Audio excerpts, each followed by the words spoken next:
আসসালামু আলাইকুম। প্রিয় শিক্ষার্থীরা, কেমন আছো তোমরা সবাই? আহ যারা ৮ম শ্রেণীতে আছো, তাদের ৬ষ্ঠ অধ্যায়ে পরমাণুর গঠন নিয়ে একটা টপিক আছে। আমি গ্যারান্টি দিচ্ছি যে ৫ মিনিট তুমি যদি একটু মনোযোগ দিয়ে শোনো, তাহলে এই যে পরমাণুর গঠনের যা ধারণা সব একেবারে পরিষ্কার হয়ে যাবে। পানির মতো পরিষ্কার হয়ে যাবে।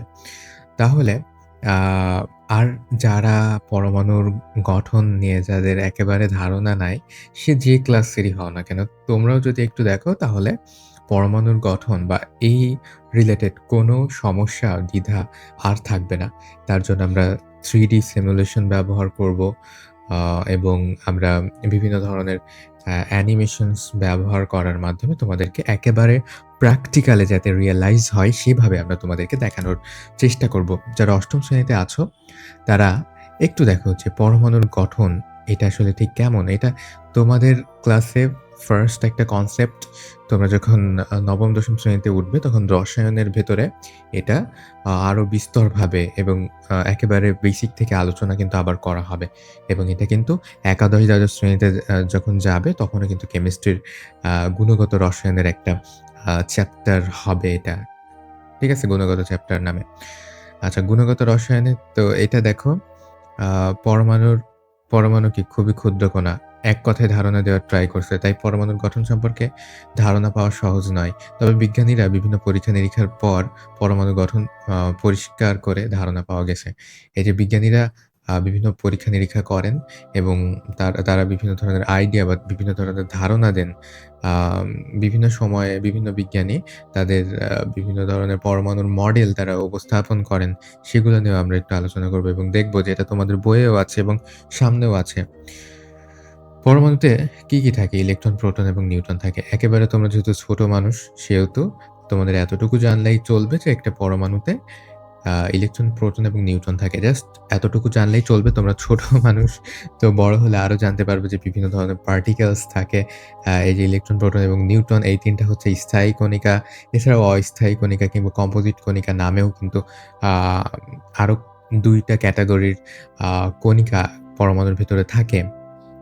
ঠিক আছে? পরমাণুর ভিন্নতার কারণে আ পরমাণুর ধর্মে পার্থক্য দেখা যায়। তার মানে ভিন্ন পরমাণু, ভিন্ন মৌলের পরমাণু আ তোমার হচ্ছে ভিন্ন রকম ধর্ম প্রদর্শন করে। তাদের ভিতরে যদিও কিছুর মিল থাকে, সেটা আমরা উপরের শ্রেণীতে গিয়ে পর্যায় সারণী নামে একটা চ্যাপ্টারে কিন্তু আমরা দেখতে পারব। আচ্ছা, তো এই যে বিভিন্ন পরমাণু, এর মানে কি? এখনো পর্যন্ত ১১৮ টি প্লাস আ পরমাণুর ধারণা পাওয়া গেছে। তার মানে ১১৮ টি ভিন্ন ধরনের মৌলিক পদার্থ আছে। যার একেবারে ক্ষুদ্র কণিকা হচ্ছে কি পরমাণু। তো এই যে ১১৮ ভিন্ন ধরনের পরমাণুর অস্তিত্ব কিন্তু আছে। তোমরা এটা পাবে হচ্ছে পিরিয়ডিক টেবিলে বা পর্যায় সারণীতে তোমরা এই গুলো দেখতে পারবে। তো চলো আমরা একটু পরমাণু ধারণা নিয়ে একটু আলোচনা করা যাক।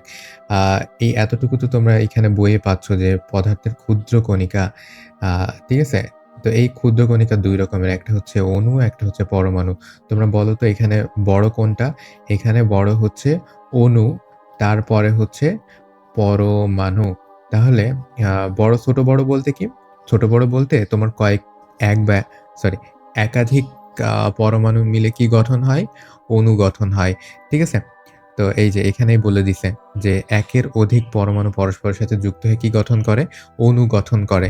ঠিক আছে? পদার্থের ক্ষুদ্রতম কণার বিষয়ে বিভিন্ন সময়ে বিভিন্ন বিজ্ঞানী এবং দার্শনিকগণ নানা রকম মতবাদ ব্যক্ত করেছেন। যেই কথাটা আমরা বললাম যে পরমাণুটা আসলেই ঠিক কিরকম কিংবা পরমাণুর ধারণাটা কি? তার মানে সকল পদার্থ কি দিয়ে গঠিত? এই ইত্যাদি বিভিন্ন সময় বিভিন্ন বিজ্ঞানী তাদের নিজস্ব মতবাদ বা ধারণা তারা আ পেশ করে। ঠিক আছে? তো সবার আগে গ্রিক দার্শনিক ডেমোক্রিটাস, ঠিক আছে? ডেমোক্রিটাস এই পরমাণু সম্পর্কে আ ধারণা দেন কখন? ৪০০ অব্দে। ৪০০ খ্রিস্টপূর্ব ৪০০ অব্দে মানে কি? যীশু খ্রিস্টের জন্মেরও ৪০০ বছর আগে। যীশু খ্রিস্ট কবে জন্মগ্রহণ করেন জানো? আজ থেকে ২০০০ কত? এখন কত সাল চলে? ২০২৬ সাল, তাই না? তো ২০২৬ সাল আরও ৪০০ বছর আগে ২০২৬ সাল আগে খ্রিস্ট জন্মগ্রহণ করেন এবং তারও ৪০০ বছর আগে। তার মানে টোটাল কত দাঁড়াচ্ছে? ২৪২৬, তাই না? ২৪২৬, প্রায় ২৪২৬ বছর আগে আ গ্রিক দার্শনিক ডেমোক্রিটাস বলেন যে সর্বপ্রথম পদার্থের ক্ষুদ্রতম কণা নিয়ে তিনি মতবাদ প্রদান করেন ডেমোক্রিটাস, ঠিক আছে? তার মতে কি সকল পদার্থই ক্ষুদ্র, ক্ষুদ্র অবিভাজ্য কণা দ্বারা গঠিত। ঠিক আছে? তিনিই এই ১ম দিকে এটার নাম দেন কি পরমাণু বা এটম। ঠিক আছে? তিনিই কিন্তু ১ম নাম দেন হচ্ছে এটম। এই যে এটম যে শব্দটা তিনি ব্যবহার করেন এটা কিন্তু একটা গ্রিক শব্দ। অ্যাটোমাস, ঠিক আছে? অ্যাটম এই শব্দটা অ্যাটোমস শব্দ থেকে এসছে। এই অ্যাটোমস শব্দের অর্থ কি? অবিভাজ্য। আর এই অ্যাটোমাস শব্দটাই তোমার ইংরেজিতে কি? অ্যাটম আ শব্দ হয়ে গেছে আরকি। সো এই অ্যাটম মানে অ্যাকচুয়ালি অবিভাজ্য এবং তার মতে তার মতে পরমাণু কি? কেমন? অবিভাজ্য। তার মানে পরমাণুকে আর ভাঙা যায় না। ঠিক আছে? তার মানে সকল পদার্থ এমন ক্ষুদ্র, ক্ষুদ্র কণা বা এমন ক্ষুদ্র, ক্ষুদ্র কণিকা দ্বারা গঠিত আ যেটা কি আর ভাঙা যায় না। তো তার কথাটা এক সেন্সে সঠিক। ঠিক আছে? এক সেন্সে সঠিক। আচ্ছা। আ তার সময়ে আবার ২ জন বিজ্ঞানী ছিল তোমরা নাম শুনছো। প্লেটো এবং অ্যারিস্টোটাল। ঠিক আছে? তারা কি করে? এই মতবাদের সাথে দ্বিমত পোষণ করে। হ্যাঁ? অ্যারিস্টোটলের মতে পদার্থ সমূহ কি? নিরবিচ্ছিন্ন। মানে যতই একে ভাঙা হোক না কেন, এটা ক্ষুদ্রতর হতে থাকবে। ঠিক আছে? তার মানে আ অ্যারিস্টোটলও কিন্তু এক ধরনের সঠিক কথাই বলছেন যে, আ এটা কন্টিনিউয়াসলি চলতে থাকবে। মানে পরমাণুকে তুমি যতই ভাঙতে থাকো, ততই সেটা কি? আরো ক্ষুদ্র থেকে ক্ষুদ্রতর হতে থাকবে। তাহলে এইবার আমাদের অ্যানিমেশন দেখার পালা। চলো আমরা দেখব যে আসলে এখানে আ এখানে প্লেটো সরি এখানে প্লেটো নাকি হচ্ছে অ্যারিস্টোটল? অ্যারিস্টোটল কে সঠিক বলছে? অ্যারিস্টোটল। তোমরা একটু কমেন্ট করে জানাও এই পর্যন্ত থেকে যে কে আসলে সঠিক বলছে। প্লেটো বলছেন যে পদার্থকে ভাঙতে এমন এক পর্যায়ে যাবে যে তাকে আর ভাঙা যাবে না। মানে সে সময়ে পরমাণু কেমন হবে? অবিভাজ্য হবে। মানে সেটাকে আর ভাঙা যাবে না। এবং সে অনুযায়ী সে তার নামকরণ করেন কি? অ্যাটোমাস বা অ্যাটম সেখান থেকে আসে কি? অ্যাটম এই শব্দটা। অ্যাটম মানে পরমাণু। ঠিক আছে? এইবার কিন্তু অ্যারিস্টোটল বা প্লেটো তাদের মত ছিল ভিন্ন। অ্যারিস্টোটল বলেন কি? অ্যারিস্টোটল বলেন হচ্ছে পরমাণু হচ্ছে কন্টিনিউয়াস। কন্টিনিউয়াস মানে কি? মানে তুমি এটাকে কন্টিনিউয়াসলি যতই ভাঙতে থাকো, এটা আরো ক্ষুদ্র থেকে ক্ষুদ্রতর হতে থাকবে, ক্ষুদ্র থেকে ক্ষুদ্রতর হতে থাকবে। ঠিক আছে? এই কনসেপ্টটা। এটা দেন কে? এটা দেন হচ্ছে অ্যারিস্টোটল। এখন আমি তোমাদেরকে দেখাবো যে আসলে অ্যারিস্টোটল সঠিক ছিলেন নাকি হচ্ছে প্লেটো সঠিক ছিলেন। আচ্ছা, তোমরা এখানে দেখতে পাচ্ছ যে একটা হিউম্যান বডি। আসলে একটা মানুষের শরীর ঠিক কত বড় এটা কিন্তু তোমরা সবাই জানো, রাইট? তোমরা সবাই জানো যে একটা মানুষের শরীর কত বড়। আমরা আরেকটু জুম করি। দেখো মানুষের শরীরের তুলনায় এই যে বাস্কেটবলটা এইরকম দেখো এর সাইজে বাস্কেটবলটা ঠিক আছে না? ঠিক আছে কিন্তু। জাস্ট সি দ্যাট সি তোমরা একটু দেখো বাস্কেটবল এতটুকু হয় না? তাহলে দেখো এর এই যে সাইজ অনুযায়ী বা এর আকার আকৃতি অনুযায়ী কিন্তু এটা ঠিক আছে। তাহলে মানুষের থেকে ছোট বাস্কেটবল কিংবা এই যে আ ই ইঞ্চি রুলার যেটা দেখতে পাচ্ছ মানে স্কেলটার সাইজ সাধারণত কত হয়? ১২ ইঞ্চি মতো হয়। তাই না? তো এই যে এতটুকু দেখো এর ১ হাত সমান। মানে এর আকার আকৃতি কিন্তু তুলনামূলকভাবে মানে যে তুলনাটা এখানে করা হইছে, তুলনাগুলো কিন্তু ঠিক আছে। আচ্ছা, আর এই দেখো চায়ের কেটলি এতটুকু হয় না? হ্যাঁ, অবশ্যই মানে সাইজ, আকার আকৃতি অনুযায়ী যে তুলনাটা, এই তুলনাটা কিন্তু আবার ঠিক হইছে। আচ্ছা, এবার দেখো হামিংবার্ড পাখি। তোমরা কি জানো হামিংবার্ড হচ্ছে সবচাইতে ছোট পাখি। তাহলে এই যে হামিংবার্ড পাখিটা এটা কতটুকু হয় জানো? এতটুকু হয়। এই যে তুমি দেশলাইয়ের কাঠির সাথে জাস্ট তুলনা করো, দেশলাইয়ের কাঠি এতটুকু হয় না? তো হামিংবার্ড পাখি যেটা সবথেকে আ ছোট পাখি হিসেবে বলা হয়, সেটাও কিন্তু এই দেশলাইয়ের কাঠির মতো। ঠিক আছে?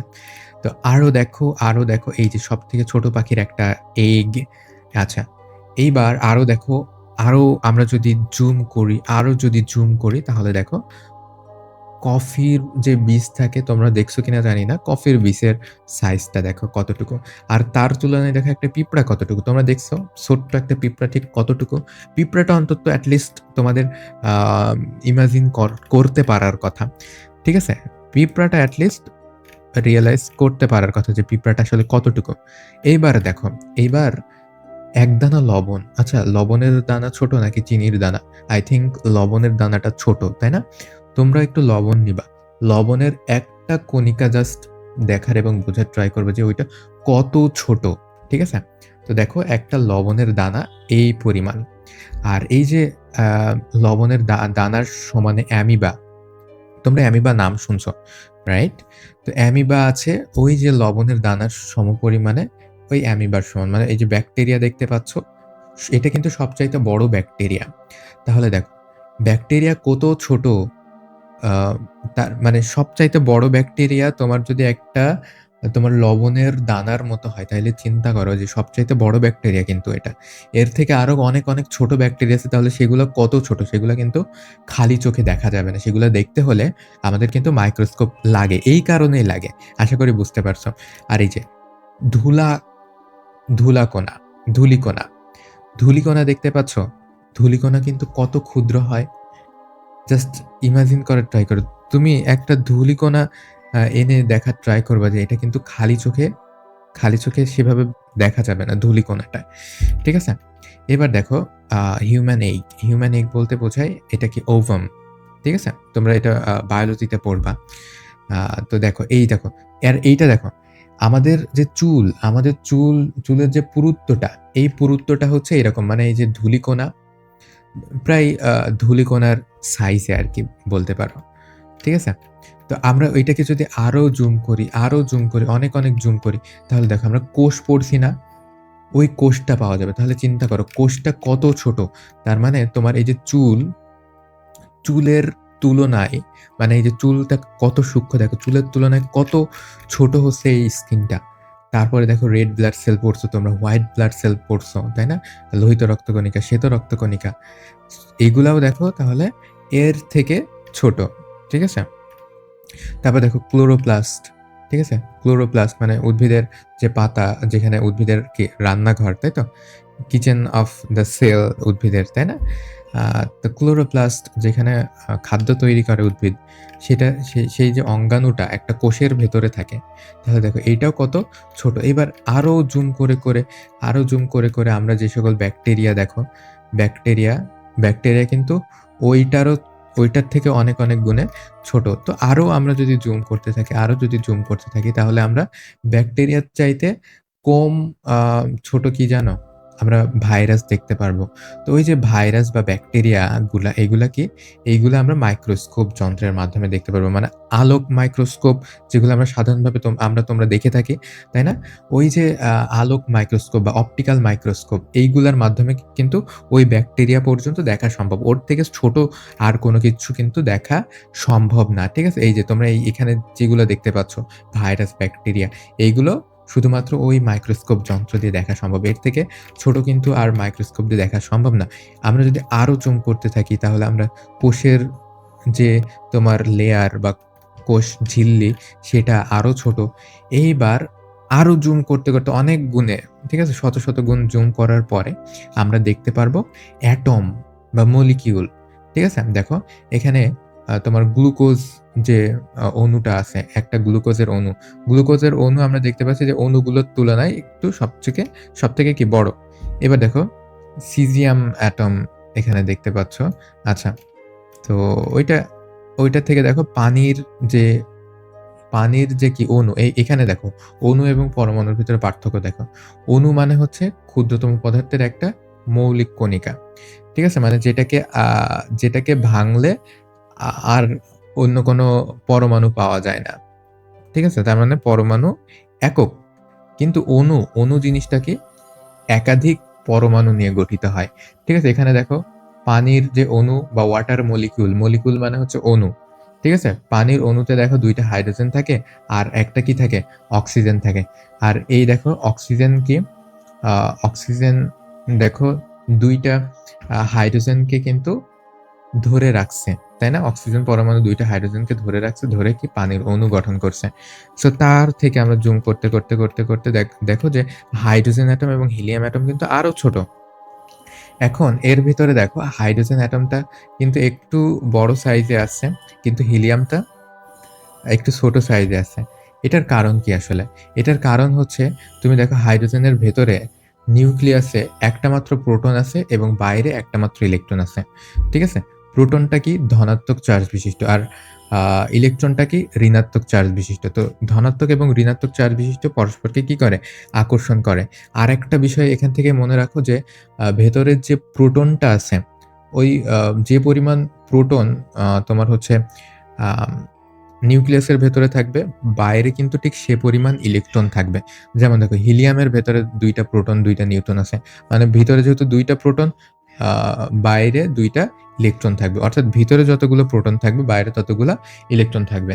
ঠিক আছে? আর প্রোটন এবং নিউট্রন অর্থাৎ কেন্দ্রে যে নিউক্লিয়াস, এটা প্রায় সমান থাকার চেষ্টা করে। কিন্তু যখন আ বাড়তে থাকে বা উপরের দিকে মৌল যেতে থাকে, তখন এটা আ আরো তোমার হচ্ছে আ নিউটনের সংখ্যা দেখা যাচ্ছে বেড়ে যেতে পারে। ঠিক আছে? তো এইখানটাতে একটু লক্ষ্য করো। এইখানে তোমার একটা প্রোটন এবং একটা ইলেকট্রন যে আকর্ষণ করবে, ২ টা প্রোটন এবং ২ টা ইলেকট্রন তার থেকে বেশি আকর্ষণ করবে না? হ্যাঁ, বেশি আকর্ষণ করবে। বেশি আকর্ষণ করার ফলে কি হবে? এই যে কেন্দ্রের দিকে এই ২ টা ইলেকট্রন আকর্ষিত হবে। যে কারণে এর যে রেডিয়াসটা, এই রেডিয়াসটা কি কমে যাবে। কিন্তু হাইড্রোজেনে কিন্তু সে পরিমাণ আকর্ষণ করবে না। হাইড্রোজেনে যেহেতু তোমার আ ভেতরে একটা, বাইরে একটা, ভেতরে একটা প্রোটন, বাইরে একটা ইলেকট্রন, সেহেতু এটা তুলনামূলকভাবে কম আকর্ষণ করবে। কম আকর্ষণ করার ফলে কি হবে? এইটা আ আকারটা হিলিয়ামের থেকে একটু বড়ই থাকবে। কম আকর্ষণ করলে আকার বড় থাকবে। আকর্ষণ যখন বেশি করবে তখন কি আকার ছোট হবে। এখন দেখো, এখন কি এইটাই কি আমাদের ক্ষুদ্রতম কণিকা? মানে কোনো একটা পদার্থের এটাই কি ক্ষুদ্রতম কণিকা? অ্যাকচুয়ালি না। এই আ হাইড্রোজেন এবং হিলিয়াম বা যেকোনো ধরনের অ্যাটম বা পরমাণু এইগুলাকেও কিন্তু আরো ভাঙা যায়। আরো বিভাজন করা যায়। তো দেখো আরো বিভাজন করতে অনেক গুণে বিভাজন করতে অনেক গুণে হাজার, লাখ গুণে বিভাজন করতে ওইখানে কিন্তু আমরা নিউক্লিয়াস পাবো। নিউক্লিয়াস কিন্তু তোমার পরমাণুর ভিতরে খুবই কম জায়গা দখল করে থাকে। ঠিক আছে? তুমি একটা ফুটবল স্টেডিয়ামের কথা চিন্তা করো। একটা ফুটবল স্টেডিয়ামের ভিতরে একটা মাঝখানে একটা বল রাখলে ঠিক কেমন হবে? খুবই বড় জায়গার ভিতরে খুবই ছোট একটা বল, তাই না? এটা কেমন মনে হবে? প্রায় নগণ্য মতোই মনে হবে। তো তোমার একটা পরমাণুর ভেতরে নিউক্লিয়াস মাঝামাঝি এমনভাবে থাকে, এমনভাবে অবস্থান করে যে সেটা একটা পুরো তোমার হচ্ছে ফুটবল গ্রাউন্ডের ভিতরে যেমন একটা ছোট্ট বল, ঠিক সেরকম পুরো একটা পরমাণুর ভিতরে একটা নিউক্লিয়াস খুবই কম বা অল্প জায়গা দখল করে থাকে। অল্প জায়গা দখল করলেও কিন্তু তোমার যত ভর আছে, ঠিক আছে? সব ভর কিন্তু এই নিউক্লিয়াসে থাকে। অর্থাৎ আসল ভর যেটা সেটাই কিন্তু নিউক্লিয়াসের ভর। তো নিউক্লিয়াসের ভরকে এজন্য কি বলা হয়? ভর সংখ্যা বলা হয়। তো এই যে নিউক্লিয়াসের ভরের কথা আমি বলছি, নিউক্লিয়াসে যেহেতু প্রোটন এবং নিউট্রন, এইটাই হচ্ছে পরমাণুর মেইন যে ভরটা সেটা। ঠিক আছে? আমরা যদি নিউক্লিয়াস দেখি তাহলে সবচাইতে বড় নিউক্লিয়াস এখানে দেখতে পাচ্ছ যে ইউরেনিয়ামের নিউক্লিয়াস। এখানে তোমার ৮০ টিরও বেশি কি প্রোটন এবং নিউট্রন আছে এবং মোট মিলিয়ে দেখা যাচ্ছে ১০০ ৫০-৬০ টের বেশি প্রোটন এবং নিউট্রন কিন্তু এর ভেতরে দেখতে পারবে। ঠিক আছে? মানে টোটাল মিলে। আচ্ছা। তো ক্লোরিনের নিউক্লিয়াস দেখো আরো একটু ছোট এবং হিলিয়ামের নিউক্লিয়াস দেখো আরো ছোট। আর এই যে দেখো ইলেকট্রন। ইলেকট্রনের আমি জাস্ট আনুমানিক একটা আকার এখানে দিছে। ঠিক আছে? আমরা যদি আরো জুম করি তাহলে যে নিউক্লিয়াসের ভেতরে প্রোটন এবং নিউট্রন আছে না? প্রোটন এবং নিউট্রনকে আমরা আ দেখতে পারবো। তো এইগুলা কিন্তু এই যে এই পর্যন্ত আমরা আ যেটা আলোচনা করলাম, ঠিক আছে? এই পর্যন্ত যে আলোচনা করলাম, এইগুলা কিন্তু কখনোই কি তোমার হচ্ছে মাইক্রোস্কোপ, সাধারণ যে মাইক্রোস্কোপ এইগুলা নিয়ে দেখা যাবে না। এইগুলা দেখতে হলে এই যে এর নিচে দেখতে হলে আমাদের কি লাগবে বলো তো? ইলেকট্রন মাইক্রোস্কোপ লাগবে। বোঝা গেল? এই যে তুমি ইলেকট্রন মাইক্রোস্কোপ দিয়েই কেবল হচ্ছে এই যে পরমাণুগুলার একটু অস্তিত্ব তুমি বুঝতে পারবা বা দেখতে পারবা। কিন্তু এর থেকে নিচে এই যে হাইড্রোজেন, হিলিয়াম এ পর্যন্ত হয়তো আমরা দেখতে পারবো। কিন্তু তার নিচে আমরা নিউক্লিয়াস কিন্তু তোমার হচ্ছে ইলেকট্রন মাইক্রোস্কোপ দিয়েও কিন্তু দেখতে পারবো না। ঠিক আছে? তার মানে একটা বড় পরমাণু যেটা, সেটাই ইলেকট্রন মাইক্রোস্কোপ দিয়ে দেখা পসিবল হতে পারে। কিন্তু তার থেকে নিচে ছোট যেগুলা, সেগুলা কিন্তু দেখা সম্ভব না। তো নিউক্লিয়াসের ভেতরে তোমরা দেখতে পাচ্ছ যে প্রোটন এবং নিউট্রন থাকে। তো প্রোটন এবং নিউট্রনই কি তাহলে সবথেকে ছোট? না কিন্তু। প্রোটন এবং নিউট্রনকেও আবার ভাঙা যায়। তাহলে প্রোটন এবং নিউট্রনকে ভাঙলে কি পাওয়া যায়? দেখো অনেক, অনেক, অনেক, অনেক জুম করছি আমরা।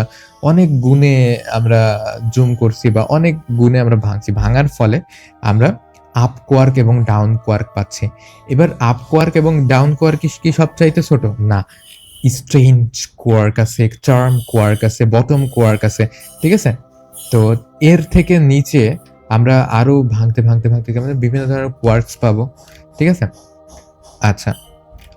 হাই এনার্জি নিউট্রনও। তো নিউট্রনও তোমরা দেখতে পাচ্ছ, নিউট্রনও কিন্তু তোমার একটা পরমাণুর ভেতরে থাকে। বোঝা গেল? আচ্ছা, আমরা যদি আরো জুম করতে থাকি, আরো জুম করতে থাকি, দেখো টপ কোয়ার্ক পাওয়া যাচ্ছে। তারপরে হচ্ছে এই যে নিউট্রনও যেটা, নিউট্রনও কিন্তু পরমাণুর ভেতরেই থাকে।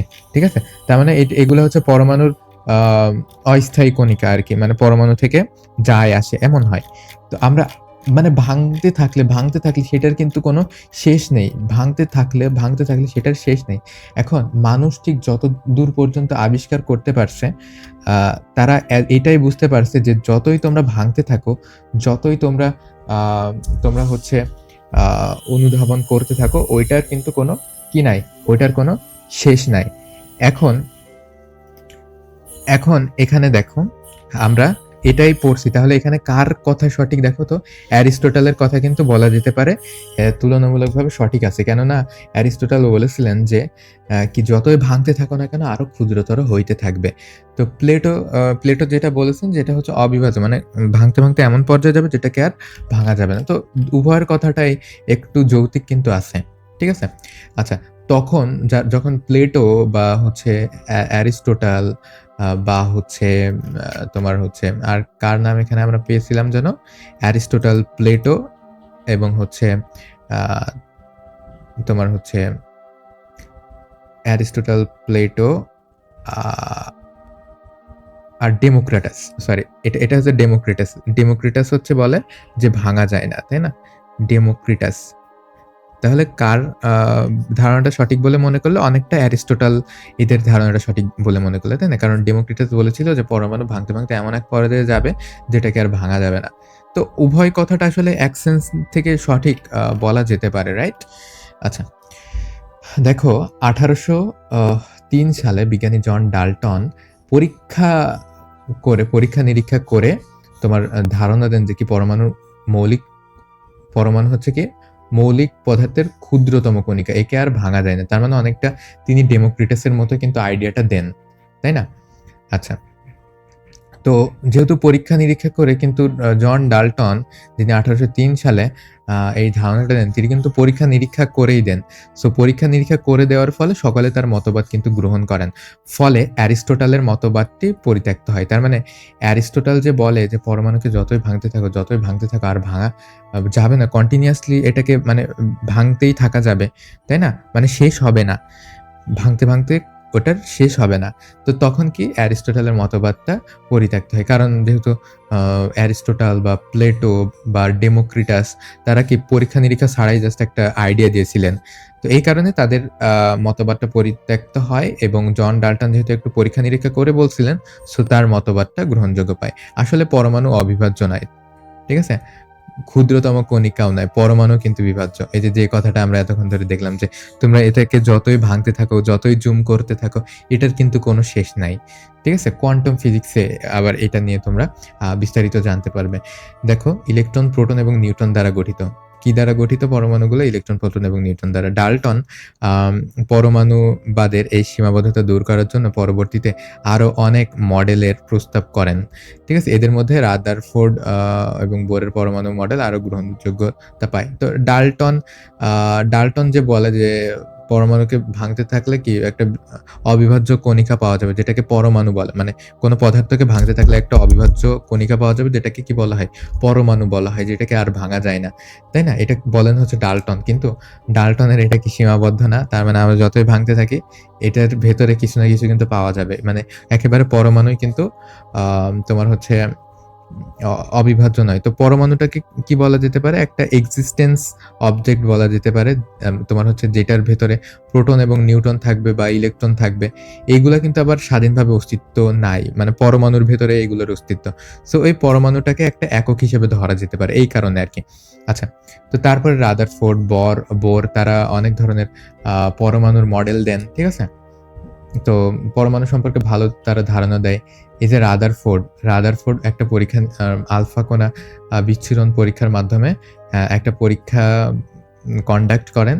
সো ওই পরীক্ষাটার ফলে তিনি বলেন যে পরমাণুতে ধনাত্মক আধান এবং ভর একটি ক্ষুদ্র জায়গায় অবস্থান করে। এই যে কথাটা বললাম যে পরমাণুর এইটা যদি পরমাণু হয় তাহলে এই যে ছোট্ট একটা ডট এইটা হচ্ছে কি? এটা হচ্ছে নিউক্লিয়াস। এই নিউক্লিয়াসের ভেতরেই কি থাকে? একটা ধনাত্মক আ ধনাত্মক আধান থাকে নিউক্লিয়াসের ভেতরে। সো যে ধনাত্মক আধানটা বা অবজেক্টটা, এই ধনাত্মক অবজেক্টটাকে কি বলে? প্রোটন বলে। ঠিক আছে? বা প্লাস দিয়ে আমরা এটাকে রিপ্রেজেন্ট করতে পারি। আচ্ছা, তো এই যে কেন্দ্রে এই ধনাত্মক চার্জ বা ধনাত্মক আধান থাকে, এটাকে কি বলে? এটাকে বলা হয় হচ্ছে নিউক্লিয়াস। ঠিক আছে? তিনি আরো বলেন যে পরমাণুর ভেতরে বেশিরভাগ জায়গা ফাঁকা। হ্যাঁ? এটা দেখো, যেহেতু এই সম্পূর্ণ পরমাণুর তুলনায় এই যে নিউক্লিয়াসটার সাইজ এই এতটুকু, ঠিক আছে? এই যে প্রায় একটা বিন্দু পরিমাণ, মানে এতটুকু। সেহেতু এই যে বেশিরভাগ জায়গায় কি ফাঁকা। যেমন তোমার একটা ফুটবল স্টেডিয়ামের ভেতরে তুমি মাঝখানের দিকে যদি একটা ফুটবল রাখো, তাহলে কি অধিকাংশ জায়গায় ফাঁকা থাকবে না? জাস্ট ওই ফুটবলটা দেখা যাবে। ঠিক এইখানেও সেরকম। মানে পরমাণুটাকে তুমি যদি ফুটবল স্টেডিয়ামের সাথে তুলনা করো, তাহলে মাঝখানে যে ফুটবল রাখবা, ওইটাকে তুমি নিউক্লিয়াসের সাথে তুলনা করতে পারো। ঠিক আছে? আর ঋণাত্মক আধানযুক্ত কণার তেমন কোনো ভর নেই। আর এই যে তোমার বাইরে যে ইলেকট্রন বা ঋণাত্মক আধান ঘোরাঘুরি করে, হ্যাঁ? তো এই ইলেকট্রনটার কিন্তু কোনো ভর নেই। মানে তুলনামূলকভাবে খুবই হালকা। এই জিনিসটাও কিন্তু তিনি ধারণা দেয়। ঠিক আছে? তো এই আ ইলেকট্রনটা কি? তোমার হচ্ছে এই প্রোটনটাকে কেন্দ্র করে বা তোমার যে নিউক্লিয়াস, এই নিউক্লিয়াসটাকে কেন্দ্র করে ঘুরছে। ঠিক আছে? নিউক্লিয়াসটাকে কেন্দ্র করে ঘুরছে। তার মানে কি বুঝতে পারলে? যে আ একটা পরমাণুর ভেতরে যে নিউক্লিয়াস থাকে, নিউক্লিয়াসের আকার খুবই ক্ষুদ্র এবং সমস্ত ভরই সমস্ত ভরই আসলে নিউক্লিয়াসের ভর। আর ইলেকট্রনের ভর যেহেতু খুবই কম, সেহেতু এটাকে প্রায় নগণ্য হিসেবে ধরা যেতে পারে। ঠিক আছে? আচ্ছা, আ ঋণাত্মক আধানযুক্ত তেমন কোনো ভর নেই, নিউক্লিয়াসকে কেন্দ্র করে ঘুরছে। তো রাদারফোর্ডের এই পরমাণুটা সৌরজগতের মতো। তোমরা নিশ্চয়ই সোলার সিস্টেম বা সৌরজগৎ দেখছো যে একটা সূর্যকে কেন্দ্র করে গ্রহগুলো কিভাবে ঘুরছে, তাই না? গ্রহগুলো কিভাবে ঘুরছে বা গ্রহকে কেন্দ্র করে উপগ্রহগুলো কিভাবে ঘুরছে। মানে এই সোলার সিস্টেম তোমরা দেখছো। তো এই যে মডেলটা, এটাও কিন্তু ঠিক ওই সোলার সিস্টেমের মতো। তুমি এই নিউক্লিয়াসটাকে আ অর্থাৎ কেন্দ্রে যে নিউক্লিয়াসটা আছে ওইটাকে সূর্যের সাথে তুলনা করে দেখো। তাহলে কি বাইরে যে ইলেকট্রনগুলা ঘুরছে, এই কক্ষপথে ইলেকট্রনগুলা ঘুরছে, এগুলা ঠিক তেমন যেমন হচ্ছে গ্রহগুলা ঘুরছে সূর্যকে কেন্দ্র করে। তাই না? সোলার সিস্টেমের সাথে কিন্তু তুমি এই পরমাণুটাকে তুলনা করতে পারছো। সো রাদারফোর্ডের এইজন্য এই মডেলটাকে কি বলা হয়? সৌরজগৎ বা সোলার সিস্টেম মডেল। ঠিক আছে? সৌরজগতের মতো। রাদারফোর্ড কিন্তু নির্দিষ্ট কোনো কক্ষপথের কথা বলেনি। ঠিক আছে? তো এই যে সোলার সিস্টেমের যে নির্দিষ্ট কক্ষপথ থাকে, এটার কথা কিন্তু বলেনি। কিন্তু বোর পরবর্তীতে এই ধারণাটা দেন যে কি ঋণাত্মক আধানযুক্ত আ কণা যেগুলা রয়েছে, অর্থাৎ যে ইলেকট্রনগুলা, এই ইলেকট্রনগুলা একটা নির্দিষ্ট কক্ষপথে ঘোরে। তোমার হচ্ছে নিউক্লিয়াসকে কেন্দ্র করে। এইটা বলেন পরবর্তীতে কে? পরবর্তীতে নিলস বোর নামে এক বিজ্ঞানী, যিনি হচ্ছে রাদারফোর্ডেরই ছাত্র কিংবা রাদারফোর্ডেরই আন্ডারে তিনি কাজ করতেন। ঠিক আছে? তিনি আবার পরবর্তীতে এই ধারণা দেন। তো তারপরে দেখা গেল যে রাদারফোর্ডের তুলনায় কিন্তু বোর বেশি বিখ্যাত হয়ে গেল। অর্থাৎ যে যার আন্ডারে কাজ করত, ঠিক আছে? সে তো তেমন একটা বিখ্যাত হয়নি বা তেমন একটা গ্রহণযোগ্যতা না পেলেও তার আন্ডারে যে কাজ করত, সে কিন্তু আবার বিখ্যাত হয়ে গেল। তাই না? তার মানে অন্যের গবেষণা কি নিজের স্বার্থে কিন্তু সে কাজে লাগাইছে। আচ্ছা, যাই হোক। তোমাদেরকে এইবার চলো মডেল দেখানো যাক। আ তোমরা এইবার কিছু মডেল তোমরা দেখতে পারবে। চলো। এইখানটাতে একটু খেয়াল করে দেখো। এইখানে তোমরা কিছু ক্ষুদ্র, ক্ষুদ্র কণিকা দেখতে পাচ্ছ। তো ডেমোক্রিটাস কি বলেন? ডেমোক্রিটাস কি বলেন মনে আছে? ডেমোক্রিটাস বলেন যে পরমাণুগুলা ক্ষুদ্র, ক্ষুদ্র কণিকা নিয়ে গঠিত। অর্থাৎ যার থেকে ছোট আর কিছু নাই। তাই না? ক্ষুদ্রতম কণিকা নিয়ে গঠিত, যেটাকে ভাঙলে আর কিছুই পাওয়া যায় না। আচ্ছা, এইবার ডাল্টন। ডাল্টনও কিন্তু ওই একই ধরনের মতবাদ দেন যে আ তিনি অবশ্য পরীক্ষা-নিরীক্ষা করে দেন, তো এজন্য এটা একটু বেশি গ্রহণযোগ্যতা পায়। ডাল্টন কি বলে? ডাল্টন বলে যে কোন পদার্থকে ভাঙতে থাকলে এমন এক পর্যায়ে আসবে যেখানে সেটাকে আর ভাঙা যাবে না। মানে অবিভাজ্যর কথাই তিনি আবার বলেন, কিন্তু পরীক্ষা-নিরীক্ষার মাধ্যমে বলেন। ঠিক আছে? ডাল্টনের পরে থমসন নামক একজন বিজ্ঞানী, যিনি হচ্ছে ইলেকট্রন আবিষ্কার করেন। তিনি বলেন যে একটা ক্ষুদ্রতম কণিকার ভেতরে ছড়ানো-ছিটানোভাবে কি ঋণাত্মক আধান বা ইলেকট্রন থাকে। ঠিক আছে? পুরোটাই ধনাত্মক চার্জ, কিন্তু ছড়ানো-ছিটানো ইলেকট্রন থাকে। ঠিক আছে? তিনি আরেকটু ভালো আইডিয়া দেন কার থেকে? ডাল্টনের থেকে। তার মানে আ এইবার যিনি দেবেন তিনি আরো ভালো ধারণা দিবেন। এবার রাদারফোর্ড একটা পরীক্ষা-নিরীক্ষার মাধ্যমে আ বলেন যে ওই যে আমরা যেগুলা পড়ে আসলাম, যে এটা একটা কি সোলার সিস্টেমের মতো বা সৌর সিস্টেমের মতো, যেখানে একটা পরমাণুকে কেন্দ্র করে, একটা নিউক্লিয়াসকে কেন্দ্র করে তার চারপাশে কি ঘুরবে? ইলেকট্রনগুলো ঘুরবে। দেখো, এটাতে কিন্তু কোনো নির্দিষ্ট কক্ষপথের ধারণা নাই। ঠিক আছে? এখানে কোনো কক্ষপথের ধারণা নেই। জাস্ট randomly ঘুরছে। মানে একটা ত্রিমাত্রিক টাইপের। randomly তোমার ইলেকট্রনগুলা ঘুরছে। এই দেখো, এই যে চারিপাশে ইলেকট্রনগুলা ঘুরছে, মাঝখানে কি? মাঝখানে হচ্ছে নিউক্লিয়াস। ঠিক আছে? এইবার দেখো, এইবার হচ্ছে বোরের পরমাণু মডেল। দেখো, এই যে বোরের পরমাণু মডেলে আবার আমরা দেখতে পাচ্ছি যে নির্দিষ্ট একটা কিন্তু কক্ষপথ আছে এবং ওই কক্ষপথেই কিন্তু এই ইলেকট্রনগুলা ঘুরছে। তোমরা এই যে জ্বল করা দেখতে পাচ্ছ, এগুলা কিন্তু ইলেকট্রন। ঠিক আছে? এগুলো হচ্ছে ইলেকট্রন। এই যে নিচে তোমরা যদি ছায়া দেখতে পারো, এই যে নিচে ছায়া দেখতে পারো, দেখতে পারবা যে একটা নির্দিষ্ট কক্ষপথেই কিন্তু তোমার ওই ইলেকট্রনগুলা ঘুরছে। মানে একটা নিউক্লিয়াসকে কেন্দ্র করে। ঠিক আছে? একটা নিউক্লিয়াসকে কেন্দ্র করে তোমার নির্দিষ্ট কক্ষপথে ইলেকট্রনগুলা ঘুরছে। কিন্তু যে নির্দিষ্ট কক্ষপথের ধারণা কিন্তু রাদারফোর্ড দেননি। রাদারফোর্ড জাস্ট এমনি বলে রাখছেন যে একটা নিউক্লিয়াস যেটা উম পরমাণুর একটা ক্ষুদ্রতম স্থান দখল করে আছে এবং সমস্ত ভরই কিন্তু এই নিউক্লিয়াসের, অর্থাৎ প্রোটন এবং নিউট্রনের মিলিত ভরই হচ্ছে পরমাণুর টোটাল যে ভরটা সেটা। ঠিক আছে? এজন্য এটাকে ভর সংখ্যা হিসেবে বলা হয়। সো এই যে ভরটা, এইটাই কিন্তু পরমাণুর ভেতরে যে মেইন ভর সেটা। তো এটাকে কেন্দ্র করে কি ইলেকট্রনগুলা ঘুরছে। এবার দেখো কোয়ান্টাম মডেল, মানে তোমরা বলতে পারো যে বিভিন্ন বিজ্ঞানী বিভিন্ন ধরনের মডেল তো প্রস্তাব করছে। তাহলে আমরা কোনটা গ্রহণ করব? আমরা এত কেন পড়ব? তাই না? আসল বা অ্যাকচুয়ালটা কি? আসলে কেমনভাবে কাজ করে? তো এখনো পর্যন্ত আমরা ইলেকট্রন মাইক্রোস্কোপের সাহায্যে যেটা দেখতে পারছি সেটা হচ্ছে এরকম। ঠিক আছে? এইরকম যে পরমাণুর ভেতরে নিউক্লিয়াসের চারপাশে ইলেকট্রনের মেঘ থাকে। ইলেকট্রনের মেঘ বলতে যে ইলেকট্রন কখন কোথায় আছে এটা কিন্তু বলা সম্ভব না। মানে মনে হয় যেন সবসময় সব জায়গায় বিরাজ করে, এরকম একটা মনে হয়। তো এটা কোয়ান্টাম মডেল অনেক বেশি আ গ্রহণযোগ্য একটি মডেল। ঠিক আছে? তো এখানে শ্রোডিঞ্জার বা হচ্ছে হাইজেনবার্গের অনিশ্চয়তা নীতি আছে। শ্রোডিঞ্জারের মতবাদ আছে। শ্রোডিঞ্জার বলে কি ইলেকট্রন আ গুলা মেঘের মতো তোমার নিউক্লিয়াসের চারপাশে বিরাজ করে। মেঘ কেমন হয়? তাই না? তার মানে মেঘের ভিতরে তোমার পানির অবস্থান কিন্তু বলা যায় যে প্রায় সব জায়গায়। ঠিক সেরকম তোমার হচ্ছে এই নিউক্লিয়াসের চারপাশে যেন ইলেকট্রনের অবস্থান সব জায়গায়। আর হাইজেনবার্গ এর অনিশ্চয়তা নীতি মতেও অনেকটা এরকমই, যে পরমাণুর ভেতরে আ যে নিউক্লিয়াস থেকে নিউক্লিয়াসকে কেন্দ্র করে যে ইলেকট্রনগুলা ঘরে বা ইলেকট্রনগুলো অবস্থান করে, কখন আ মানে কিভাবে তারা অবস্থান করে এটা কিন্তু নির্দিষ্ট করে বলে দেওয়া সম্ভব না। অনিশ্চয়তা নীতি দেন তিনি। ঠিক আছে? তারপরে এই যে মডার্ন মডেল।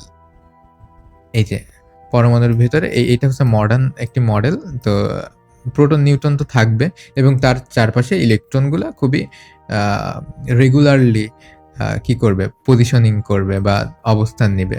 তো এইটাই হচ্ছে আমাদের কোয়ান্টাম ফিজিক্স বা কোয়ান্টাম যে মডেলটা সেটা। এটাই সবথেকে বেশি কি গ্রহণযোগ্য একটি মডেল। তো আমরা বিভিন্ন ধরনের মডেল কিন্তু আমরা দেখতে পাইছি। তাই না? আমরা কিন্তু বিভিন্ন ধরনের মডেল দেখাইছি তোমাদেরকে। তো ১ম থেকে শুরু করে ১ম দিকে যেমন আমরা বেশ immature আমরা যে সকল মডেলগুলা দেখছি, তাই না? তার থেকে বেশি আমরা ম্যাচিউর মডেলগুলা কিন্তু আরো ডিপে গিয়ে বা আরো গভীরে গিয়ে মানে পাইছি কখন? যত দিন গেছে তত। ঠিক আছে? তো আমরা মডার্ন মানে অ্যাকচুয়ালি এখনো পর্যন্ত আবিষ্কৃত সবচাইতে মডার্ন যেটা, মানে অ্যাকচুয়ালি যেমনভাবে পরমাণুটা হয়, সেটাও কিন্তু আমরা দেখছি। তাই না? আচ্ছা। তো তোমরা যখন একাদশ, দ্বাদশ শ্রেণীতে কেমিস্ট্রি পড়বে, তখন তোমরা আসলে এই যে ইলেকট্রন মেঘ, অরবিটাল, অরবিট এগুলো সম্পর্কে আরো বেশি আ ডিপ ধারণা পাবে। ঠিক আছে? তোমাদের জন্য ঠিক যতটুকু দরকার, তার থেকে একটু বেশি আমি তোমাদেরকে বলছি। আচ্ছা। পরমাণু অবিভাজ্য নয়। তার মানে কি? পরমাণু ইলেকট্রন, প্রোটন এবং নিউট্রন নিয়ে গঠিত। আবার কি আমরা দেখতে পাইছি যে ইলেকট্রন, প্রোটন, নিউট্রন এগুলার ভেতরেও কিন্তু প্রোটন এবং নিউট্রন এগুলা কিন্তু বিভাজ্য। এগুলা কি দিয়ে গঠিত? এগুলা কোয়ার্ক, কোয়ার্ক দিয়ে গঠিত। তোমরা কি বলবা? যে প্রোটন এবং নিউট্রন কিন্তু এগুলাও কিন্তু বিভাজ্য। মানে এগুলা কি নিয়ে গঠিত? প্রোটন এবং নিউট্রন কোয়ার্ক দিয়ে গঠিত। এটা আশা করি যে তোমরা বলতে পারবা। আবার কোয়ার্ক কি দিয়ে গঠিত? দেখা যায় স্ট্রিং দিয়ে গঠিত। মানে এইগুলাকে ভাঙলেও কিন্তু আরো ক্ষুদ্রতম একক পাওয়া যায়। মানে বিজ্ঞানীরা যতদূর পাইছেন, এর মানে ভাঙার কোনো শেষ নেই। তোমার ছোটর যেমন কোনো শেষ নেই, বড়রও কোনো শেষ নেই। আমরা কিন্তু একটা ভিডিওর মাধ্যমে তোমাদেরকে দেখাইছি, তাই না? পরমাণুর কেন্দ্রে কি আছে? পরমাণুর কেন্দ্রে আছে নিউক্লিয়াস। ওই যে বললাম, নিউক্লিয়াসে কি আছে? ধনাত্মক আধানযুক্ত প্রোটন আছে। নিউক্লিয়াসের ভেতরে কি আছে? নিউক্লিয়াস দেখো, তোমরা একটু নোট করবা, ঠিক আছে? নিউক্লিয়াস, নিউক্লিয়াস কি দিয়ে গঠিত? নিউক্লিয়াস হচ্ছে প্রোটন দিয়ে গঠিত। প্রোটন দিয়ে গঠিত, ঠিক আছে? প্রোটনের চার্জ কেমন? ধনাত্মক। আর নিউট্রন দিয়ে গঠিত। নিউট্রন দিয়ে গঠিত। নিউট্রনের কোনো আধান নেই, মানে চার্জ নিরপেক্ষ। ঠিক আছে? নিউট্রনের কোনো আধান নাই। কিন্তু আবার ভর আছে, প্রায় প্রোটনের সমানই ভর আছে। ঠিক আছে? তো প্রোটন এবং নিউট্রন এটা কিসের ভেতরে থাকে? এটা থাকে হচ্ছে নিউক্লিয়াসের ভেতরে। আর প্রোটন এবং নিউট্রন যে জায়গা দখল করে বা নিউক্লিয়াস যে জায়গা দখল করে সেটা কিন্তু খুবই ক্ষুদ্রতর। এই যে যেমন বললাম, একটা পরমাণুর ভেতরে এই যে এরকম বিন্দু বা খুবই ক্ষুদ্র জায়গা দখল করে থাকে। অর্থাৎ একটা পুরো ফুটবল স্টেডিয়ামের ভেতরে একটা ফুটবল যেমন, ঠিক তেমন একটা সম্পূর্ণ পরমাণুর ভেতরে তোমার নিউক্লিয়াস যে জায়গা দখল করে সেটা একটা বলের সাইজে। ঠিক আছে? মানে স্টেডিয়ামের তুলনায় বল যেমন, তোমার পরমাণুর তুলনায় নিউক্লিয়াস তেমন। মনে থাকবে? আচ্ছা। ইলেকট্রন ও নিউক্লিয়াসের মধ্যবর্তী জায়গা ফাঁকা। ঠিক আছে? সুতরাং পরমাণুর বেশিরভাগ জায়গা ফাঁকা। ওই যে যেমনটা বললাম, তাহলে একটা স্টেডিয়ামের মাঝখানে যদি একটা বল থাকে, তাহলে কি সব জায়গায় ফাঁকা থাকবে? ঠিক সেরকম পরমাণুর ভেতরে যে নিউক্লিয়াস থাকে আর বাকি জায়গাটা কেমন থাকে? ফাঁকা থাকে। বোঝা গেল? তো এটা মনে রাখবা। তো পরমাণুকেও যদি তুমি ভাঙো, তাহলে কি পাবা? ইলেকট্রন, প্রোটন, নিউট্রন পাবা। এগুলাকে কি বলা হয় জানো? এগুলা কিন্তু আবার স্থায়ী কণিকা, মানে সবসময় থাকে। এগুলো ছাড়াও কিন্তু আরো অস্থায়ী কণিকা বা কম্পোজিট কণিকা, এগুলো আরো বিভিন্ন ধরনের কণিকা থাকে, যেগুলো এইমাত্র তোমাকে হচ্ছে জুম করে দেখালাম, তাই না? কয়েকটা তোমরা দেখতে পাইছো যে নিউট্রনও বা পজিট্রন, এগুলা দেখতে পাইছো তোমরা। আরো যখন বড় হবে, একাদশ, দ্বাদশ শ্রেণীতে উঠবে, তখন কিন্তু এগুলাও দেখতে পারবে বা এই সম্পর্কেও জানবে। তো তোমরা এখন ইলেকট্রন, প্রোটন এবং নিউট্রন নামে মনে রাখো। পরমাণুর যে কেন্দ্র আছে নিউক্লিয়াস, সেখানে থাকে কি? প্রোটন এবং নিউট্রন। এবং পরমাণুর চারিদিকে কি ঘোরে? ইলেকট্রন। পরমাণুর চারদিকে কি থাকে? ইলেকট্রন থাকে। ইলেকট্রন কেমন করে অবস্থান করে? তোমরা বিভিন্ন মডেল অনুযায়ী বিভিন্নভাবে কিন্তু দেখছো। আচ্ছা, এবার দেখো পারমাণবিক সংখ্যা। পারমাণবিক সংখ্যা মানে কি? পারমাণবিক সংখ্যা মানে কি জানো? এক কথায় আমরা যদি বলি, প্রোটনের সংখ্যা। প্রোটনের সংখ্যা, এই যে আমরা বললাম না, পরমাণুর নিউক্লিয়াসের ভিতরে কি থাকে? প্রোটন এবং নিউট্রন থাকে। অর্থাৎ নিউক্লিয়াসের ভিতরে যে পরিমাণ প্রোটন থাকে, যে পরিমাণ যে ধনাত্মক চার্জ থাকে, সেটাই কি? সেটাই হচ্ছে পারমাণবিক সংখ্যা। এই পারমাণবিক সংখ্যা কিন্তু এক ধরনের আ পরমাণুর এক রকম। অর্থাৎ পারমাণবিক সংখ্যা একদিক থেকে এজন্য কি বলতে পারো? আইডেন্টিটি। আইডেন্টিটি মানে ইউনিক একটা আইডেন্টিটি পরমাণুর জন্য, ঠিক আছে? পরমাণুর জন্য একটা ইউনিক আইডেন্টিটি। তার মানে পারমাণবিক সংখ্যা চেঞ্জ হবে, পরমাণুর নাম চেঞ্জ হবে। বুঝতে পারছো? আচ্ছা, তারপরে ভর সংখ্যা। ভর সংখ্যা কাকে বলে আসলে? ভর সংখ্যা বলে হচ্ছে তোমার পরমাণুর ভেতরে যে নিউক্লিয়াস আছে, নিউক্লিয়াসে যে প্রোটন এবং নিউট্রন আছে, প্রোটন এবং নিউট্রনের টোটাল ভর সংখ্যাই হচ্ছে কি? টোটাল আ ভর সংখ্যাই হচ্ছে পরমাণুর ভর সংখ্যা। ঠিক আছে? আর আইসোটোপ কি? আইসোটোপ হচ্ছে আইসোটোপ সম্পর্কে আমরা দেখব যে তোমার যাদের প্রোটন সংখ্যা একই, তার মানে কি? একই মৌল একই, কিন্তু এগুলার ভর সংখ্যা ভিন্ন। ঠিক আছে? এই যে ভর সংখ্যা পড়ছো তোমরা, ভর সংখ্যা ভিন্ন, সেগুলাই হচ্ছে পরস্পরের কি আইসোটোপ। তাহলে এই যে ভর সংখ্যা মানে বুঝতে পারছো? এই যে বললাম আমরা নিউক্লিয়াসের ভেতরেই কিন্তু পরমাণুর মেইন যে ভরটা সেটা কেন্দ্রীভূত অবস্থায় থাকে নিউক্লিয়াসের ভেতরে। সো ওই যে নিউক্লিয়াসের যে ভর সংখ্যাটা ওইটাই অরিজিনালি ভর সংখ্যা। তার মানে নিউক্লিয়াসের ভেতরে প্রোটন এবং নিউট্রন থাকে। প্রোটন এবং নিউট্রনের যে টোটাল ভর সেটাই হচ্ছে আমাদের ভর সংখ্যা। এই এতটুকু মনে রাখতে হবে। তাহলে দেখো প্রতিটি মৌলের আলাদা আলাদা পরমাণু আছে, যেমন হাইড্রোজেন গ্যাসের পরমাণু, তোমার হচ্ছে হাইড্রোজেন গ্যাসের পরমাণু, অক্সিজেন গ্যাসের পরমাণু আলাদা। তোমার হাইড্রোজেন গ্যাসের পরমাণু যেমন হবে, অক্সিজেনের গ্যাসের পরমাণু তার থেকে ডিফারেন্ট হবে। আমরা কিন্তু দেখে আসছি, তাই না? এক এক মৌলের পরমাণু কিন্তু এক এক রকম, তাই না? আমরা কিন্তু দেখে আসছি। আচ্ছা, একটি মৌলের পরমাণু থেকে আরেকটি মৌলের পরমাণুর আকার আলাদা, ভর আলাদা, ধর্মে আলাদা। আমরা দেখলাম যে হাইড্রোজেন এবং হিলিয়ামের ভেতরে তোমরা দেখতে পাইছো না? তোমরা কি দেখতে পাইছো যে হিলিয়াম, হাইড্রোজেন কিন্তু হাইড্রোজেনের যে আকারটা আমি তোমাদেরকে দেখাইছি সেটা হিলিয়ামের থেকে কি একটু বড়। তো বড় হওয়ার কারণ কি আমি কিন্তু এক্সপ্লেন করে দিয়েছিলাম। আই হোপ বুঝতে পারছো কেন হয়। আচ্ছা, কেন এই পার্থক্য? পরমাণুতে প্রোটন এবং ইলেকট্রন সংখ্যার পার্থক্যের কারণে কিন্তু পরমাণুর ভেতরে পার্থক্য দেখা যায়। পরমাণুর ধর্মের ভেতরে পার্থক্য দেখা যায়, আকার আকৃতির ভেতরে পার্থক্য দেখা যায়, বৈশিষ্ট্যে পার্থক্য দেখা যায়। হ্যাঁ, তোমরা জানো পরমাণু আধান নিরপেক্ষ। আধান নিরপেক্ষ মানে কি? তার মানে পরমাণুর টোটাল যে চার্জটা, টোটালি চার্জটা শূন্য হয়। তাহলে টোটাল চার্জ শূন্য হইতে হলে কি হইতে হবে বলতো? পরমাণুর এই যে নিউক্লিয়াসে যে পরিমাণে প্রোটন বা যে পরিমাণে ধনাত্মক চার্জ থাকতে হবে, পরমাণুর বাইরে যে ইলেকট্রন থাকে এই ইলেকট্রনেও কিন্তু ঠিক একই পরিমাণে হইতে হবে। এই কারণে কি বলা যায় যে যে পরিমাণ প্রোটন আছে পরমাণুর এই নিউক্লিয়াসের ভেতরে, ঠিক বাইরেও সে পরিমাণ কি আছে? ইলেকট্রন আছে। ঠিক আছে? এইভাবে কিন্তু আমরা সহজে এটা বুঝতে পারি। তার মানে কি? তোমার হচ্ছে ইলেকট্রন সংখ্যা, নাম্বার অফ ইলেকট্রন সমান কি নাম্বার অফ প্রোটন। মনে থাকবে, নাম্বার অফ ইলেকট্রন সমান নাম্বার অফ প্রোটন। তবে কোনো মৌলের পরমাণুর বৈশিষ্ট্যকে বোঝানোর জন্য প্রোটন সংখ্যা ব্যবহার করা হয়। কারণ কি? ইলেকট্রন সংখ্যার কিন্তু মাঝে মধ্যে দেখা যাচ্ছে পরিবর্তন হতে পারে। মানে পরমাণু কিন্তু ওই যে ইলেকট্রন কিন্তু বাইরে থাকে। বাইরে থাকার কারণে তোমার হচ্ছে যখন তখন কিন্তু এই ইলেকট্রনটা ছাড়তে পারে বা ইলেকট্রনটা কমে যেতে পারে বা বেড়ে যেতে পারে গ্রহণ করে। সেক্ষেত্রে কিন্তু ইলেকট্রনটা কম বেশ হতে পারে। কিন্তু পরমাণুর ভেতরে যে নিউক্লিয়াসের ভেতরে যে প্রোটন থাকে, এই প্রোটন সংখ্যার কিন্তু কখনোই পরিবর্তন হয় না। সো এই কারণে পরমাণুর যে তোমার মেন বৈশিষ্ট্য সেটা কিন্তু প্রোটন সংখ্যার সাথে রিলেটেড। তার মানে একটা নির্দিষ্ট প্রোটন সংখ্যার জন্য একটাই পরমাণু হবে। অর্থাৎ পরমাণু যখন তোমার প্রোটন যখন ১ বলবো তখন সেটা কিন্তু হাইড্রোজেনই হবে সিওরলি। ঠিক আছে? হাইড্রোজেন ছাড়া আর অন্য কিছু হবেই না। আমরা যখন ২ বলবো তখন সেটা কিন্তু মাস্ট হিলিয়াম হবে। হিলিয়াম ছাড়া অন্য কোনো পরমাণু হবেই না। তার মানে পরমাণুর যে প্রোটন সংখ্যা বা পারমাণবিক সংখ্যা, এটা কিন্তু পরমাণুর একটা ইউনিক আইডেন্টিটি। ঠিক আছে? তো দেখো পরমাণুতে যে প্রোটন সংখ্যা সেটাকে কি বলা হয়? পারমাণবিক সংখ্যা বা অ্যাটমিক নাম্বার। ঠিক আছে? অ্যাটমিক নাম্বার কেন বলা হয়? কারণ ওই যে বললাম যে একটা নির্দিষ্ট পরমাণুর জন্য নির্দিষ্ট সংখ্যক কি থাকে? তোমার হচ্ছে প্রোটন থাকে। তার মানে প্রোটন যখন ১ হবে তখন সেটা পারমাণবিক সংখ্যা ১, প্রোটন সংখ্যা ১ মানে পারমাণবিক সংখ্যা ১। তার মানে কি? তার মানে সেটা একদম চোখ বুজে কি হবে? একদম চোখ বুজে হবে হচ্ছে হাইড্রোজেন। ঠিক আছে? আর আমরা যদি ২ বলি, ২ বললে সেটা কিন্তু অন্য কোনো মৌল হবে না। শুধুমাত্র কোন মৌল হবে? হিলিয়াম হবে। বোঝা গেছে? আচ্ছা।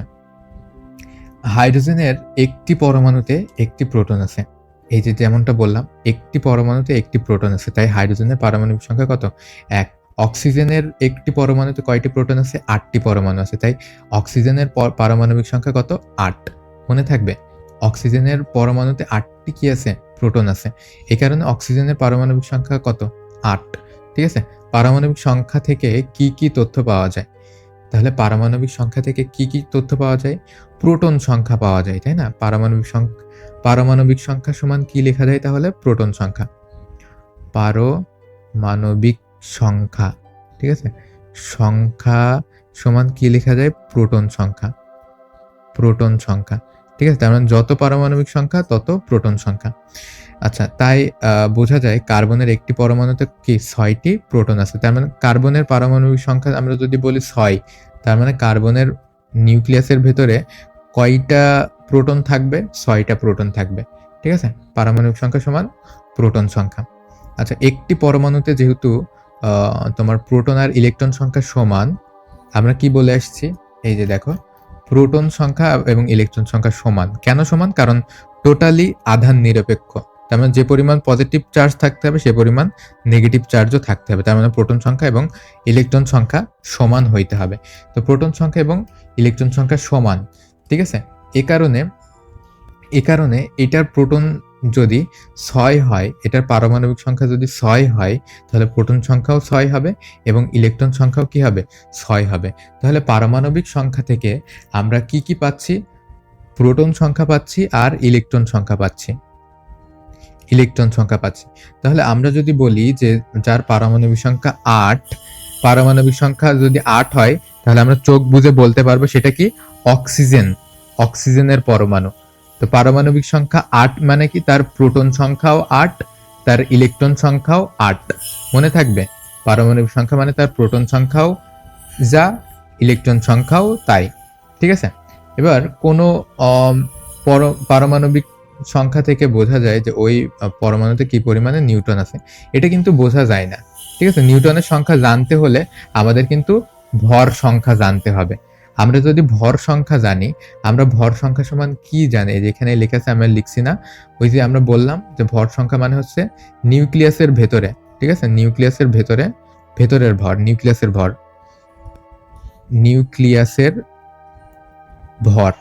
ভর সংখ্যা বলতে মূলত বোঝা যাচ্ছে নিউক্লিয়াসের ভর।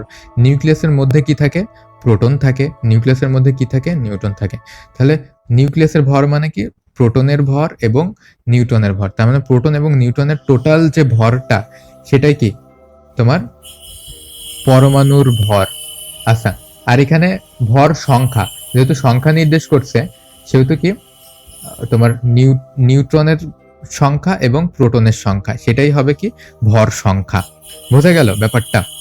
আচ্ছা, একটি পরমাণুতে ইলেকট্রনের ভর নগণ্য। একটি পরমাণুতে কি? ইলেকট্রনের ভর নগণ্য, মানে ইলেকট্রন খুবই খুবই খুবই কম পরিমাণে থাকে।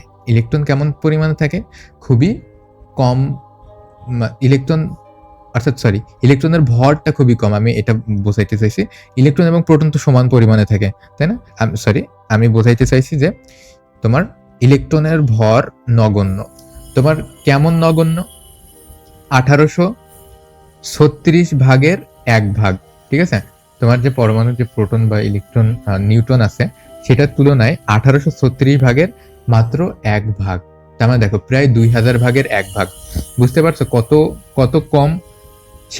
সেই জন্য এটাকে কি নগণ্য ভরই কিন্তু বলা যেতে পারে তোমার এই নিউক্লিয়াসের তুলনায়। ঠিক আছে? আবার নিউট্রন এবং প্রোটনের ভর কিন্তু প্রায় সমান। ইলেকট্রনের ভরটা কিন্তু প্রায় নগণ্য, কিন্তু প্রোটন এবং নিউট্রনের ভর প্রায় সমান। এই যে আমরা কিন্তু বলে আসছি, কোন মৌলে পরমাণুতে প্রোটন এবং নিউট্রনের তোমার হচ্ছে ভর সংখ্যার সমষ্টি হচ্ছে কি? তোমার হচ্ছে এই ভর সংখ্যাটা। এবার দেখো, আমরা কি অক্সিজেনের পারমাণবিক সংখ্যা 8 জানছি, তার মানে কি তার প্রোটন সংখ্যা 8, আবার নিউট্রন সংখ্যাও 8।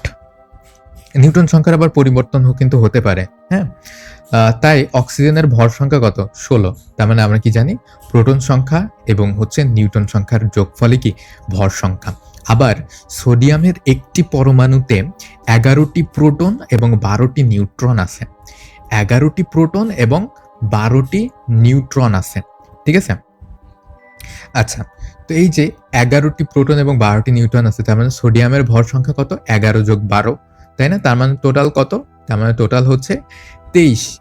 আচ্ছা, এইবার তুমি বলো যে তুমি যদি প্রোটন সংখ্যা এবং নিউট্রন সংখ্যা জানো, তুমি তাহলে কিন্তু ভর সংখ্যা বের করতে পারবা বা ভর সংখ্যা জানো। আর তুমি যদি ভর সংখ্যা জানো এবং পারমাণবিক সংখ্যা জানো, তাহলে কিন্তু তুমি নিউট্রন সংখ্যা জানো। তাহলে নিউটন সংখ্যা তখন কি লিখবা? নিউটন সংখ্যা সমান লিখবা ভর সংখ্যা বিয়োগ পারমাণবিক সংখ্যা বা প্রোটন সংখ্যা। তার মানে নিউটন বের করতে হলে তোমার ভর সংখ্যা থেকে প্রোটন সংখ্যা বাদ দিলেই তুমি কি নিউটন সংখ্যা পেয়ে যাচ্ছ, তাই না? ক্লিয়ার কিনা দেখো বিষয়টা। আমরা কি জানছি? যে ভর সংখ্যা সমান প্রোটন সংখ্যা এবং নিউটন সংখ্যা। তাহলে তোমার যদি ভর সংখ্যা জানা থাকে, প্রোটন সংখ্যা জানা থাকে, তাহলে তুমি নিউটন সংখ্যা বের করতে পারবা। তোমার যদি নিউটন সংখ্যা জানা থাকে, প্রোটন সংখ্যা জানা থাকে, তুমি ভর সংখ্যা বের করতে পারবা। তোমার যদি ভর সংখ্যা জানা থাকে, নিউটন সংখ্যা জানা থাকে, তাহলে তুমি প্রোটন সংখ্যা বের করতে পারবা। তাই না? বড়টা থেকে, বড়টা মানে যে ভর সংখ্যা থেকে বিয়োগ করে তুমি এই ২ টার যেকোনো একটা বের করতে পারবা।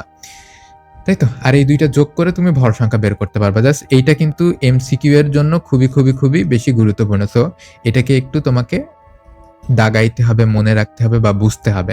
না বুঝতে পারলে ভিডিওটা কিন্তু আবার দেখবা। তো চলো আমরা একটা উদাহরণ দেখা যাক। এখানে দেখো পারমাণবিক সংখ্যা কত? ১৭। এর ভর সংখ্যা কত? ৩৫। তাহলে দেখো ১৭ হচ্ছে তোমার পারমাণবিক সংখ্যা। তার মানে এটা প্রোটন সংখ্যা। আর ভর সংখ্যা হচ্ছে ৩৫। তার মানে এখানে তোমার প্রোটনও আছে, এখানে তোমার নিউটনও আছে। তাহলে পরমাণুতে কতগুলো ইলেকট্রন, প্রোটন এবং নিউটন আছে? দেখো তোমার এখানে প্রোটন আছে কতগুলা? পারমাণবিক সংখ্যা ১৭ মানে কি? তোমার প্রোটন আছে ১৭টা। ঠিক আছে? প্রোটন আছে ১৭টা। যেহেতু পারমাণবিক সংখ্যা যা, প্রোটন সংখ্যা তাই। ঠিক আছে? এইবার তোমার হচ্ছে প্রোটন সংখ্যা আর ইলেকট্রন সংখ্যা যেহেতু সমান, তোমার প্রোটন সংখ্যা যেহেতু ১৭টা, তাহলে ইলেকট্রন কত হবে? ইলেকট্রনও কিন্তু ১৭টি ইলেকট্রন হবে। ঠিক আছে? আচ্ছা, এবার দেখো তাই ক মৌলের পরমাণুতে ইলেকট্রন কতটি আছে? ১৭টি আছে। কোন মৌলের পরমাণুর প্রোটন সংখ্যা এবং নিউটন সংখ্যা, এই প্রোটন সংখ্যা এবং নিউটন সংখ্যার সমষ্টি কি? ওই মৌলের ভর সংখ্যা। ঠিক আছে? তাহলে নিউটন সংখ্যা সমান আমরা কি লিখতে পারি? ভর সংখ্যা, টোটাল যে ভর সংখ্যা ওইটা থেকে আমরা কি প্রোটন সংখ্যা বিয়োগ করলেই কিন্তু আমরা নিউটন সংখ্যা পেয়ে যাই। ঠিক আছে? আচ্ছা, তো আশা করি বুঝতে পারছো। এই জিনিসটা তোমরা যদি জানো, বোঝো, তাহলে কিন্তু সবই তোমরা বুঝে গেলে। আচ্ছা, এখানে যেমনটা বললাম যে প্রোটন সংখ্যা ১৭, ইলেকট্রন সংখ্যা ১৭। আচ্ছা, আর ভর সংখ্যার ভেতরে কি থাকে? প্রোটন এবং নিউটন সংখ্যা থাকে, তাই না? তাহলে তোমার প্রোটন সংখ্যা এবং নিউটন সংখ্যা অর্থাৎ টোটাল যে ভর সংখ্যা সেটা তোমার হচ্ছে ৩৫, তাই না? সরি, এটা ৩৫। আর তোমার হচ্ছে প্রোটন সংখ্যা হচ্ছে কত? প্রোটন সংখ্যা হচ্ছে ১৭টি। তাহলে এখানে তুমি কি বলতে পারো যে নিউটন সংখ্যা কতটি? নিউটন সংখ্যা তোমার বিয়োগ করলে কিন্তু বের হয়ে যাবে। ১৭ আর ১৮ ৩৫। তাহলে ১৮টি হচ্ছে কি? তোমার নিউটনের সংখ্যা। এভাবে কিন্তু তোমাকে এমসিকিউতে পারতে হবে, বুঝতে হবে। ঠিক আছে? পারমাণবিক সংখ্যা মানে প্রোটন সংখ্যা, যতগুলো প্রোটন ততগুলা ইলেকট্রন। ঠিক আছে? তার মানে পারমাণবিক সংখ্যা যত, প্রোটন সংখ্যাও তত, ইলেকট্রন সংখ্যাও তত। এবার ভর সংখ্যা থেকে তুমি যদি পারমাণবিক সংখ্যা বাদ দাও, তাহলে কি তুমি নিউটন সংখ্যা পেয়ে যাবে। বারবার করে বলছি কথাগুলো, সো খুবই ইম্পর্টেন্স এর সাথে কিন্তু তোমাকে দেখতে হবে। আচ্ছা, আইসোটোপ বলতে কি বোঝায়? আইসোটোপ বলতে বোঝায় হচ্ছে, তোমরা কিন্তু অলরেডি দেখে আসছো যে একটা নির্দিষ্ট পরমাণুর জন্য কিন্তু প্রোটন সংখ্যা ফিক্স থাকে। কিন্তু নিউটন সংখ্যা কিন্তু আবার ভিন্ন হতে পারে। যেহেতু নিউটন সংখ্যা ভিন্ন, সেহেতু কিন্তু একই মৌলের বিভিন্ন ধরনের জাত থাকতে পারে। এই জাতগুলাকেই বলে আইসোটোপ। চলো আমরা একটু আরো বিস্তরভাবে বোঝা যাক। একটি মৌলের পরমাণুতে নির্দিষ্ট সংখ্যক প্রোটন এবং ইলেকট্রন থাকে। কিন্তু মৌলের সকল পরমাণুর ভর কিন্তু এক না হতে পারে। তার মানে আমরা যদি দেখি হাইড্রোজেনের কিন্তু ভর অলওয়েজ এক নাও হতে পারে। ঠিক আছে? হাইড্রোজেনের ভর কিন্তু অলওয়েজ এক নাও হতে পারে। না হওয়ার কারণ কি? দেখো আমরা ভর সংখ্যা সমান কি জানি? প্রোটন সংখ্যা এবং নিউটন সংখ্যা। একটা হাইড্রোজেনের তো প্রোটন সংখ্যা ফিক্সড হবেই, যেটা মনে করো হাইড্রোজেনের ক্ষেত্রে ১। কিন্তু ভর সংখ্যা ভিন্ন হওয়ার কারণ কি? তাহলে প্রোটন সংখ্যা ভিন্ন কখনোই হবে না। তাহলে নিশ্চয়ই নিউটন সংখ্যা ভিন্ন হবে। তাহলে নিউটন সংখ্যা একই মৌলের পরমাণু, কিন্তু নিউটন সংখ্যা ভিন্ন হওয়ার কারণে তোমার হচ্ছে কি? ভর সংখ্যা ভিন্ন হবে। আর ভর সংখ্যা ভিন্ন হওয়া মানে সেটা কি? সেটা আইসোটোপ। তাহলে তুমি এটা বুঝতে পারলে যে কোনো একটা মৌলের যাদের সবার প্রোটন সংখ্যা একই, মানে একই মৌলের তোমার যদি নিউটন সংখ্যা ভিন্ন হয়, তাহলে তোমার ভর সংখ্যাও ভিন্ন হয়ে যাবে, তাই না? এবার ভিন্ন ভরের এই একই মৌলের পরমাণুগুলোকে পরস্পরের কি বলা হয়? আইসোটোপ বলা হয়। ঠিক আছে? একটি মৌলের বিভিন্ন পরমাণুতে নিউটন থাকতে পারে। তার মানে নিউটন ভিন্ন হওয়ার কারণে কি হবে? তোমার ভর সংখ্যা ভিন্ন হয়ে যাবে। যেমন দেখো, হাইড্রোজেনের সকল পরমাণুতে কিন্তু একটা কি থাকে? প্রোটন থাকে। দেখো, এখানে সবগুলোতেই কিন্তু একটা করে প্রোটন আছে। কিন্তু দেখো প্রথমটাতে কিন্তু কোনো নিউট্রন নেই। আছে? প্রথমটাতে কিন্তু কোনো নিউট্রন নেই। তো এখানে একটা প্রোটন আছে, একটা ইলেকট্রন আছে, এটাকে বলা হয় কি প্রোট্রিয়াম। এখানে তোমরা ৩টা আইসোটোপ দেখতে পাচ্ছ। এই ৩টা আইসোটোপ হচ্ছে কি প্রকৃতি থেকে পাওয়া আইসোটোপ। প্রথমটাতে দেখতে পাচ্ছ যে এখানে প্রোটন আছে কিন্তু কোনো নিউট্রন নাই। দ্বিতীয়টাতে তোমরা দেখতে পাচ্ছ একটি প্রোটন আছে। তার মানে প্রথমটার ভর সংখ্যা কত? প্রথমটার ভর সংখ্যা হচ্ছে ১। দ্বিতীয়টার ভর সংখ্যা কত? দ্বিতীয়টার ভর সংখ্যা হচ্ছে ২। প্রোটন এবং নিউট্রন মিলে ভর সংখ্যা হয়। এবার তৃতীয়টাতে দেখতে পাচ্ছ যে একটা প্রোটন এবং ২টা নিউট্রন। তাহলে এটার ভর সংখ্যা কত? এটার ভর সংখ্যা হচ্ছে ৩। তাহলে তোমার ভর সংখ্যা কিন্তু পরিবর্তিত হচ্ছে। সবগুলোই কিন্তু হাইড্রোজেন। এইটাও হাইড্রোজেন, এটাও হাইড্রোজেন, এটাও হাইড্রোজেন। কিন্তু এটার নাম প্রোট্রিয়াম কেন হলো? কারণ এখানে একটা তোমার হচ্ছে এখানে কোনো তোমার নাই, প্রোটন নাই এজন্য। ডিউটোরিয়ামে ভর সংখ্যা যেহেতু ২ সেহেতু এটা কি? ডিউটোরিয়াম। ট্রিটিয়ামের ভর সংখ্যা যেহেতু ৩ সেহেতু এটার নাম হয়েছে কি? ট্রিটিয়াম। কিন্তু সবারই কিন্তু প্রোটন সংখ্যা ১। ঠিক আছে? সবারই প্রোটন সংখ্যা ১। কিন্তু নিউট্রন সংখ্যা ভিন্ন হওয়ার কারণে কি এইগুলার ভর সংখ্যা কিন্তু ভিন্ন হইছে। বোঝা গেল? কারণ কি? কারণ এখানে তোমার একটা প্রোটন আছে এবং নিউট্রন নাই। তাহলে এর ভর সংখ্যা ১। এখানে একটা প্রোটন, একটা নিউট্রন। এ কারণে এর ভর সংখ্যা কত? ২। এখানে একটা প্রোটন কিন্তু নিউটন কয়টা? ২টা। এজন্য এর ভর সংখ্যা কত? এর ভর সংখ্যা হচ্ছে ৩। তাহলে দেখো তোমার কিন্তু অলওয়েজ প্রোটন সংখ্যাটা কিন্তু ফিক্সড থাকছে। কিন্তু নিউটন সংখ্যা ভিন্ন হচ্ছে। নিউটন সংখ্যা ভিন্ন হওয়ার কারণে দেখো ভর সংখ্যা কিন্তু ভিন্ন হচ্ছে। তাহলে একই মৌলের তোমার হচ্ছে পারমাণবিক সংখ্যা সেম, কিন্তু নিউটন সংখ্যা ভিন্ন হওয়ার কারণে যে ভর সংখ্যার ভিন্ন হয়, ঠিক আছে? এই কারণে আমরা বলতে পারি যে, যে সকল মৌলের পারমাণবিক সংখ্যা একই, মানে একই মৌলের যাদের ভর সংখ্যা ভিন্ন ভিন্ন তাদেরকে কি? তারাই হচ্ছে পরস্পরের আইসোটোপ। ঠিক আছে? তো এটা হচ্ছে প্রকৃতি থেকে ৩টা আইসোটোপের কথা আমরা বললাম। হাইড্রোজেনের কিন্তু আরো আইসোটোপ আছে। ঠিক আছে? যেগুলো হচ্ছে কৃত্রিম আইসোটোপ। হ্যাঁ? আচ্ছা। তারপরে দেখো তোমার কার্বন পরমাণুতে ৮টি নিউট্রনও কিন্তু থাকতে পারে। তার মানে তোমরা দেখে আসছো যে কার্বনের ভেতরে প্রোটন আছে ৬টা, নিউট্রন আছে ৬টা। কিন্তু শুধু কি ৬টা? না, ৭টিও আছে, ৮টিও হয়। ঠিক আছে? তো যখন প্রোটনও ৬টা, নিউট্রনও ৬টা থাকবে, তখন কি হবে? তখন ভর সংখ্যা কত হবে বলো তো? ভর সংখ্যা হবে হচ্ছে ১২। আবার কার্বনের ভিতরে যখন তোমার প্রোটন ৬টা থাকবে কিন্তু নিউট্রন থাকবে মনে করো ৭টা, তাহলে এটার ভর হবে কত? ১৩। কার্বনের ভেতরে যখন ৬টা থাকবে এবং ৬টা প্রোটন এবং ৮টা ইলেকট্রন থাকবে, তখন তার ভর সংখ্যা হবে কত? ১৪। আচ্ছা, তাহলে এই যে কার্বনের ভর সংখ্যা যে ১৪, কার্বন ১৪ যে আইসোটোপটা, সেই আইসোটোপটা বেশ ইউজফুল একটা আইসোটোপ। হ্যাঁ? তোমরা দেখবে।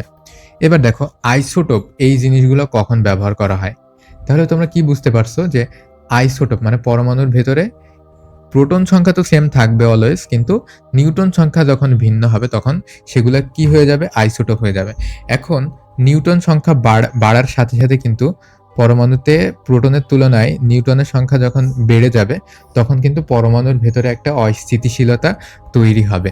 অস্থিততা তৈরি হওয়াকে কি বলে? তেজস্ক্রিয়তা। ঠিক আছে? অস্থিতিশীলতা তৈরি হলে কি হবে? তোমার একটা রশ্মি বা বিভিন্ন ধরনের রেডিয়েশন কিন্তু নির্গত করবে। ওইটাকে কি বলা হয়? তেজস্ক্রিয়তা। রশ্মি নির্গমন করলে বলবে কি? তেজস্ক্রিয় রশ্মি। কণা বিকিরণ করলে কি বলবে? তেজস্ক্রিয় কণা বা পার্টিকেল। ঠিক আছে? রশ্মি বা রে অ্যান্ড পার্টিকেল বা কণা। হ্যাঁ? আচ্ছা, একই মৌলের বিভিন্ন আইসোটোপের প্রোটন এবং ইলেকট্রন সংখ্যা সমান বলে আইসোটোপগুলোর মধ্যে রাসায়নিক ধর্মে তেমন কোনো পার্থক্য নেই। তবে এদের ভর আলাদা, তাই এদেরকে সহজে কিন্তু শনাক্ত করা যায় যে কোনটা কোন আইসোটোপ, এটা কিন্তু শনাক্ত করা যায়। ঠিক আছে? তো আইসোটোপগুলো অস্থায়ী হয় কারণ তারা ভেতরে প্রোটন সংখ্যা এবং নিউট্রন সংখ্যা, পরমাণু নিউক্লিয়াসের ভিতরে প্রোটন সংখ্যা এবং নিউট্রন সংখ্যা কিন্তু সমান রাখতে চায়। এজন্য বাড়তি ভরটাকে কি তারা বের করে দিতে চায়। এটাকে কি বলে? তেজস্ক্রিয়তা বলা হয়। তো এই যে তোমার পরমাণুর প্রোটন এবং নিউট্রন যে কেন্দ্রে নিউক্লিয়াসের ভেতরে থাকে, এটা সমান পরিমাণে রাখতে চায়। ঠিক আছে? তো একে কি বলে? এদের তেজস্ক্রিয়তাকে কি বলে? আইসোটোপ, তেজস্ক্রিয় আইসোটোপ বলে। ঠিক আছে? যখন প্রোটনের থেকে নিউটনের সংখ্যা বেড়ে যাবে সংখ্যায়, তখন সেটা কি হবে? তেজস্ক্রিয় আইসোটোপ হয়ে যাবে। হ্যাঁ? তো এটা চিকিৎসার ক্ষেত্রে ব্যবহার করা হয়। দেখো চিকিৎসার ক্ষেত্রে কখন? রক্তনালী ক্ষতিগ্রস্ত হলে আ এটা ব্যবহার করা হয়। রক্তনালী ক্ষতিগ্রস্ত হলে বলতে দেখা যাচ্ছে তোমার রক্তনালী এরকম সংকুচিত হয়ে গেছে। ঠিক আছে? ওর ভিতরে ব্লাড ফ্লো তে বাধা প্রাপ্ত হচ্ছে। সেক্ষেত্রে কি আইসোটোপ ব্যবহার করে ওই ব্লাড ফ্লোটা কি সহজে আমরা আ সচল রাখতে পারি। তার জন্য একটা আইসোটোপ ব্যবহার করা হয়। ঠিক আছে? খুব সম্ভবত ফসফরাস এর একটা আইসোটোপ আছে। আচ্ছা, একইভাবে ক্যান্সার আক্রান্ত রোগীর ক্যান্সার কোষ আ যে এটা ধ্বংস করার জন্য বা নির্ণয় করার জন্য, হ্যাঁ? নির্ণয় করার জন্য এবং ধ্বংস করার জন্য। তো ক্যান্সার বলতে কি বোঝায়? বাড়তি কোষ। তো বাড়তি কোষ আ এই রেডিয়েশন বা এই যে তেজস্ক্রিয় রশ্মি এটা দ্বারা কি করা যায়? এইটা দ্বারা এই যে বাড়তি কোষ থাকে, অর্থাৎ ক্যান্সার কোষ থাকে, এটাকে কি ধ্বংস করে দেওয়া যায়। ঠিক আছে? কৃষিক্ষেত্রে তোমার ঠিক এক্সাক্টলি কি পরিমাণে সার লাগবে, সারের পরিমাণ কিন্তু কম বেশি হয়ে গেলে একটা গাছ বা একটা ফসলের যেমন জীবনের ঝুঁকি থাকে, তেমন কম হইলেও তার ফলন ভালো হবে না। বেশি হইলেও একটা সমস্যা বা একটা ঝুঁকি থেকেই যাবে। এ কারণে একটা নির্দিষ্ট পরিমাণ সারের দরকার হয়। তাহলে ঠিক কি পরিমাণে সারের দরকার হয় সেইটা কিন্তু এই আইসোটোপের মাধ্যমে আ কিন্তু জানা হয়। এই যে আইসোটোপ একটা ইনজেকশনের মাধ্যমে পুশ করে দেওয়ার মাধ্যমে, একটা যন্ত্রের মাধ্যমে রিডিং নেওয়ার মাধ্যমে আমরা কিন্তু বুঝতে পারি বা আমরা কিন্তু জানতে পারি যে কি পরিমাণ এক্সাক্টলি তোমার হচ্ছে কিসের দরকার হচ্ছে। ঠিক আছে? এবার দেখো খাদ্যদ্রব্য সংরক্ষণের জন্য তোমার খাদ্যদ্রব্য নষ্ট হয় কেন? খাদ্যদ্রব্যের ভিতরে ব্যাকটেরিয়া থাকে বলে। ঠিক আছে? এখন আমরা যদি এই ব্যাকটেরিয়া গুলাকে, আমরা যদি এই জীবাণুগুলাকে ধ্বংস করে দিতে পারি, তাহলে কিন্তু খাদ্যদ্রব্য কিন্তু খুব সহজে কিন্তু সংরক্ষণ করে রাখা সম্ভব হবে। এই কারণে খাদ্যদ্রব্য সংরক্ষণ করতেও কিন্তু আমরা ব্যবহার করে থাকি। তারপরে ভূতাত্ত্বিক গবেষণা মানে আমাদের মাটির নিচে কি পরিমাণে তোমার হচ্ছে জ্বালানি আছে, কি পরিমাণে কি আছে, হ্যাঁ? সেইটা কি পরিমাণে আছে এটা জানতেও কিন্তু আমরা এটা ব্যবহার করে থাকি। ঠিক আছে? আচ্ছা। তো এখানে আর অল্প কিছু টপিক বাকি আছে। আমরা ৫ থেকে ১০ মিনিটের ভিতরে ইনশাআল্লাহ শেষ করতে পারবো। আচ্ছা, তাহলে আমরা জানতে পারবো এই যে কার্বন ১৪ এই যে একটা আইসোটোপ এটার মাধ্যমে আমরা জানতে পারবো যে কত বছর পুরনো। ঠিক আছে? কিভাবে জানতে পারবো? তোমার প্রত্যেকটা জীবদেহ কিন্তু আ এই কার্বন ১৪ এইটা থাকে প্রত্যেকটা জীবদেহে। তো এটার যে ক্ষয়, কি পরিমাণ ক্ষয় হয়েছে এই ক্ষয়ের রেটটা আমাদের জানা আছে।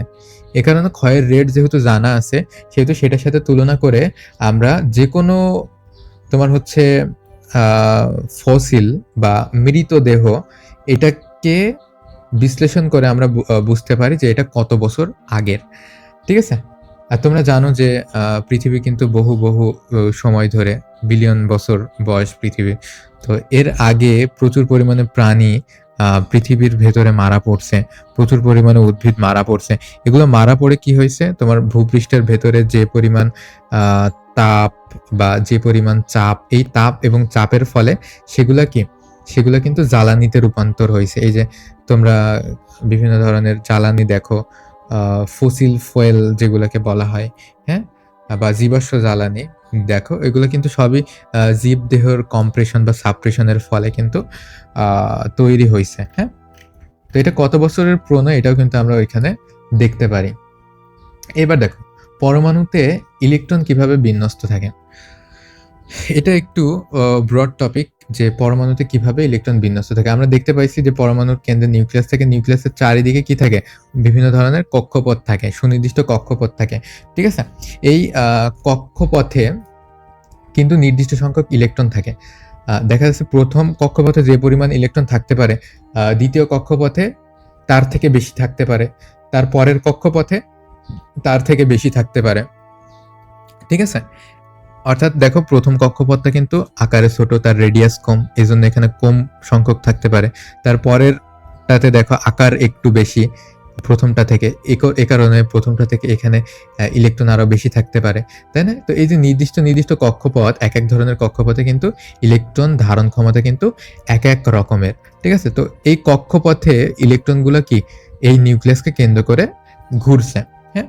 তো কক্ষপথে তাহলে কি পরিমাণে ইলেকট্রন থাকতে পারে? 2n² সংখ্যক ইলেকট্রন থাকতে পারে। তাহলে কেমন দেখো, মনে করো প্রথম কক্ষপথ, তাহলে n এর মান আমরা 1 ধরবো, তাহলে 1² মানে কি 2 ইন্টু 1 মানে প্রথম কক্ষপথে সর্বোচ্চ 2টা ইলেকট্রন থাকতে পারে। দ্বিতীয় কক্ষপথ মানে 2 ইন্টু 2² মানে কি 2 দুগুণে 4, 4 দুগুণে 8, তার মানে দ্বিতীয় কক্ষপথে কয়টা ইলেকট্রন থাকতে পারে? 8টা ইলেকট্রন থাকতে পারে। তৃতীয় কক্ষপথে কয়টা ইলেকট্রন থাকতে পারে? 2 ইন্টু 3² মানে 3 3 9 দুগুণে 18, সর্বোচ্চ 18টা ইলেকট্রন থাকতে পারে। মানে এটা ধারণ ক্ষমতা। ইলেকট্রন ধারণ ক্ষমতার যে ফর্মুলাটা সেটা কি 2n²। এখানে nটা কি? nটা হচ্ছে কততম কক্ষপথ, কততম কক্ষপথ সেটা। ঠিক আছে? কততম কক্ষপথ সেটা। সূত্র অনুযায়ী সর্বোচ্চ সংখ্যক ইলেকট্রন বিন্যস্ত হতে পারে, যেমন একটি লিথিয়ামে 3টি ইলেকট্রন থাকে, তাহলে কি 2টা থাকবে প্রথম কক্ষপথে, তাই না? আর বাকি যে একটা আছে সেই একটা কোথায় থাকবে? তৃতীয় কক্ষপথে থাকবে। ঠিক আছে? আচ্ছা, একইভাবে দেখো কার্বনের 6টি ইলেকট্রন আছে, তাহলে প্রথম 2টা থাকবে প্রথম কক্ষপথে আর বাকি থাকে কয়টা? 4টা। তাহলে 4টা থাকবে কোথায়? 4টা থাকবে দ্বিতীয় কক্ষপথে। প্রথম কক্ষপথে থাকবে 2টা আর পরের 4টা থাকবে দ্বিতীয় কক্ষপথে। ঠিক আছে? কিন্তু হাইড্রোজেনের ক্ষেত্রে আমরা কি দেখলাম? সরি, লিথিয়ামের ক্ষেত্রে আমরা কি দেখলাম? লিথিয়ামের ক্ষেত্রে দেখলাম যে প্রথম কক্ষপথে 2টা থাকবে আর দ্বিতীয় কক্ষপথে একটা, তাই না? অর্থাৎ টোটাল যেহেতু 3, এখানে এটা টোটাল যেহেতু 6, প্রথমটাতে 2টা, তারপরে বাকি থাকে কয়টা? 4টা, তাহলে 4টা থাকবে দ্বিতীয় কক্ষপথে। ঠিক আছে? আচ্ছা, এভাবে প্রথম কক্ষপথে সর্বোচ্চ 2টা, দ্বিতীয় কক্ষপথে সর্বোচ্চ 8টা। এই যে দেখো, প্রথম কক্ষপথে 2টা, দ্বিতীয় কক্ষপথে 8টা, তৃতীয় কক্ষপথে 18টা। ঠিক আছে? ইলেকট্রন থাকতে পারে। তাহলে এই জিনিসটা তোমরা মনে রাখবা। তোমাদের যদি বলা হয় পঞ্চম কক্ষপথে কতগুলো থাকবে, তাহলে কি 5 5 25 দুগুণে 50। পঞ্চম কক্ষপথে সর্বোচ্চ 50টি ইলেকট্রন থাকতে পারে। সর্বোচ্চ ইলেকট্রন ধারণ ক্ষমতা কত? 50। তো এটা হচ্ছে সর্বোচ্চ ইলেকট্রন ধারণ ক্ষমতার নির্ণয়ের ফর্মুলা, এটা মনে রাখবা এবং প্র্যাকটিস করবা। আমি যদি বলি যে চতুর্থ কক্ষপথে কতগুলো আছে, তাহলে তোমরা কমেন্টে লেখো যে চতুর্থ কক্ষপথে কতগুলো আছে। তাহলে কতগুলো? 4 4 16 দুগুণে 32। হ্যাঁ? আচ্ছা, কক্ষপথগুলোকে কি বলা হয়? শক্তি স্তরও বলা হয়। কক্ষপথগুলোকে এনার্জি শেল বা শক্তি স্তরও বলা হয়। কারণ কি? কারণ দেখো, প্রথম কক্ষপথে যে পরিমাণ শক্তি থাকে দ্বিতীয় কক্ষপথে তার থেকে বেশি থাকে, তৃতীয় কক্ষপথে তার থেকে বেশি থাকে। ঠিক আছে? তো প্রত্যেকটা কক্ষপথে কি এক একটি শক্তি স্তর। তো এক একটা কক্ষপথের তোমার যেহেতু ইলেকট্রন ধারণ ক্ষমতা এক রকম, তার মানে কি তার শক্তির মানও ভিন্ন ভিন্ন। প্রথম কক্ষপথে যে শক্তি দ্বিতীয় কক্ষপথে দেখা যাচ্ছে তার থেকে বেশি শক্তি। হ্যাঁ? তো এক একটা কক্ষপথের শক্তি কিন্তু এক রকম। ঠিক আছে? কিন্তু যাই হোক, শক্তি স্তর তুমি এটাকে এনার্জি শেল বা শক্তি স্তরও বলতে পারো বা কক্ষপথও বলতে পারো, অরবিট। ঠিক আছে? অরবিটও বলতে পারো বা এনার্জি শেলও বলতে পারো। আচ্ছা, এবার দেখো সোডিয়াম এর ইলেকট্রন বিন্যাস দেখো। এই যে লিথিয়ামে দেখো, প্রথম কক্ষপথে 2টা, দ্বিতীয় কক্ষপথে 1টা। কার্বনে দেখো, প্রথম কক্ষপথে 2টা, দ্বিতীয় কক্ষপথে 4টা। ঠিক আছে? আচ্ছা, তাহলে তুমি যদি সোডিয়ামে দেখো, সোডিয়ামে কয়টা? 11টা। তার মানে প্রথমে আমরা যদি 2টা দিই, দ্বিতীয়তে যদি আমরা 8টা দিই, 2 আর 8 কত? 2 আর 8 হচ্ছে 10। তাহলে বাকি থাকে কয়টা? 1। তাহলে একটা যাবে কোথায়? তোমার তৃতীয় কক্ষপথে। ঠিক আছে? আমরা ওই ধারণ ক্ষমতা অনুযায়ী তোমার ওই ইলেকট্রনগুলা বসাবো। প্রথম কক্ষপথে ধারণ ক্ষমতা যেহেতু 2, ওইখানে সর্বোচ্চ 2টা গেল। দ্বিতীয় কক্ষপথে সর্বোচ্চ ধারণ ক্ষমতা যেহেতু 8, ওইখানে সর্বোচ্চ 8টা গেল। ঠিক আছে? এভাবে তৃতীয় কক্ষপথে আর বাকিটা চলে যাবে তৃতীয় কক্ষপথে। হ্যাঁ? আচ্ছা, সোডিয়াম পরমাণুর ইলেকট্রন বিন্যাস তাহলে কেমন হবে? 2, 8 এবং 1। এটা হচ্ছে সোডিয়ামের ইলেকট্রন বিন্যাস। এইভাবে এটাকে রিপ্রেজেন্ট করা যায়। এটা মানে হচ্ছে প্রথম কক্ষপথে, এটা হচ্ছে দ্বিতীয় কক্ষপথের সংখ্যা, এটা হচ্ছে তৃতীয় কক্ষপথের সংখ্যা। ঠিক আছে? আচ্ছা, তো এটাকে আমরা কিন্তু বড় হাতের কে এল এম এন দ্বারা প্রকাশ করি। কে মানে হচ্ছে প্রথম শক্তি স্তরের নাম, এল মানে হচ্ছে দ্বিতীয় শক্তি স্তরের নাম, এম মানে হচ্ছে তৃতীয় শক্তি স্তরের নাম, এন মানে হচ্ছে চতুর্থ শক্তি স্তরের নাম। ঠিক আছে, এমনিতেই জানার জন্য বললাম, তোমরা সামনে দেখতে পারবে। আচ্ছা, এবার কিন্তু আমরা বাকি মৌলের যদি আমরা কি জানি, আমরা যদি তোমার পারমাণবিক সংখ্যা জানি, তাহলে কিন্তু আমরা ইলেকট্রন বিন্যাস করতে পারবো। সর্বোচ্চ ধারণ ক্ষমতা অনুযায়ী কিন্তু আমরা ইলেকট্রন বিন্যাস করতে পারবো। যেমন দেখো এখানে 12, তার মানে 2, 8 আর 2। ঠিক আছে, তার মানে প্রথম কক্ষপথে 2টা, দ্বিতীয় কক্ষপথে 8টা, তৃতীয় কক্ষপথে কয়টা? 2টা। ঠিক আছে, এইভাবে কিন্তু আমরা এটা করতে পারি। তো এই ইলেকট্রন বিন্যাসের ভিতরে কিন্তু আবার অনেক কিছু আছে। তোমার অরবিটালের ধারণা যখন থাকবে তখন এস, পি, ডি, এফ এইগুলার ধারণাও কিন্তু তোমাকে রাখতে হবে। তার মানে প্রত্যেকটা প্রধান শক্তি স্তরের আন্ডারে কিন্তু এস, পি, ডি, এফ এই অরবিটালগুলা থাকবে। তার মানে কে এর ভিতরে থাকবে এসপিডিএফ, এল এর ভিতরে থাকবে এসপিডিএফ, এম এর ভিতরে এসপিডিএফ। হ্যাঁ, তো আবার এসপিডিএফ এদেরও কিন্তু ধারণ ক্ষমতা এক একজনের এক এক রকম, বা এদের মানও কিন্তু এক একটার এক এক রকম। ঠিক আছে, তো সবগুলাই কিন্তু আমরা বড় হলে জানতে পারবো, এখন না। আচ্ছা, তো এটার ধর্ম নিয়ে চলো আমরা একটু আলোচনা করি। তোমার হচ্ছে মৌলিক পদার্থের ধর্ম মূলত তাদের পরমাণুর ইলেকট্রন বিন্যাসের উপর নির্ভর করে। মৌলিক পদার্থের ধর্ম কি? তাদের ইলেকট্রনের বিন্যাসের উপর ডিপেন্ড করে। ঠিক আছে, কেন নির্ভর করে? কারণ ইলেকট্রন যত বেশি হবে, দেখো এই পরমাণুর কেন্দ্র আর বাইরে ইলেকট্রন থাকে, ইলেকট্রন যত বেশি হবে তোমার কেন্দ্রের সাথে ইলেকট্রনের আকর্ষণ বল তত বেশি হবে। ঠিক আছে, এবং সে অনুযায়ী তাদের ধর্ম কিন্তু এক এক রকম হবে। ঠিক আছে, আর কি আর হচ্ছে ইলেকট্রন বাইরে দেখা যাচ্ছে তোমার অষ্টক বা দ্বিত্ব পূরণ করতে চায়। তার মানে যখন শর্ট থাকবে, একেবারে সর্ববহিস্থ যে কক্ষপথ, মানে একেবারে বাইরে যে কক্ষপথ, ওইটাতে যখন ইলেকট্রন শর্ট থাকবে তখন কি সেটা গ্রহণ করতে চাইবে, টানতে চাইবে, তাই না? আর যখন বেশি থাকবে তখন সেটা কি দিয়ে দিতে চাইবে। এই 8 এবং 2 এর থেকে যখন কম থাকবে তখন নিতে চাইবে, বেশি থাকলে দিয়ে দিতে চাইবে। তো এই কারণে কিন্তু তোমার একটা কি স্থিতিশীলতা অর্জন করতে চায়। স্থিতিশীলতা বলতে কি, সর্ববহিস্থ কক্ষপথে হয় তোমাকে 2টা রাখতে হবে, না হয় 8টা থাকতে হবে।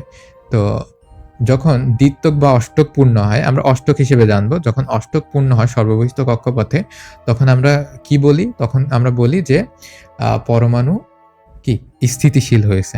তো যদি স্থিতিশীল না হয়, মানে যদি কম থাকে, তাহলে কি করতে চাইবে? গ্রহণ করতে চাইবে। বেশি থাকলে কি করবে? ত্যাগ করতে চাইবে। ঠিক আছে, বেশি থাকলে ত্যাগ করতে চাইবে। তো গ্রহণ কেন করতে চাইবে? স্থিতিশীলতা অর্জন করার জন্য, মানে অষ্টক পূরণ করার জন্য সর্ববহিস্থ কক্ষপথে। আবার গ্রহণ কেন করতে চাইবে? ত্যাগ কেন করতে চাইবে? স্থিতিশীলতা অর্জনের জন্য।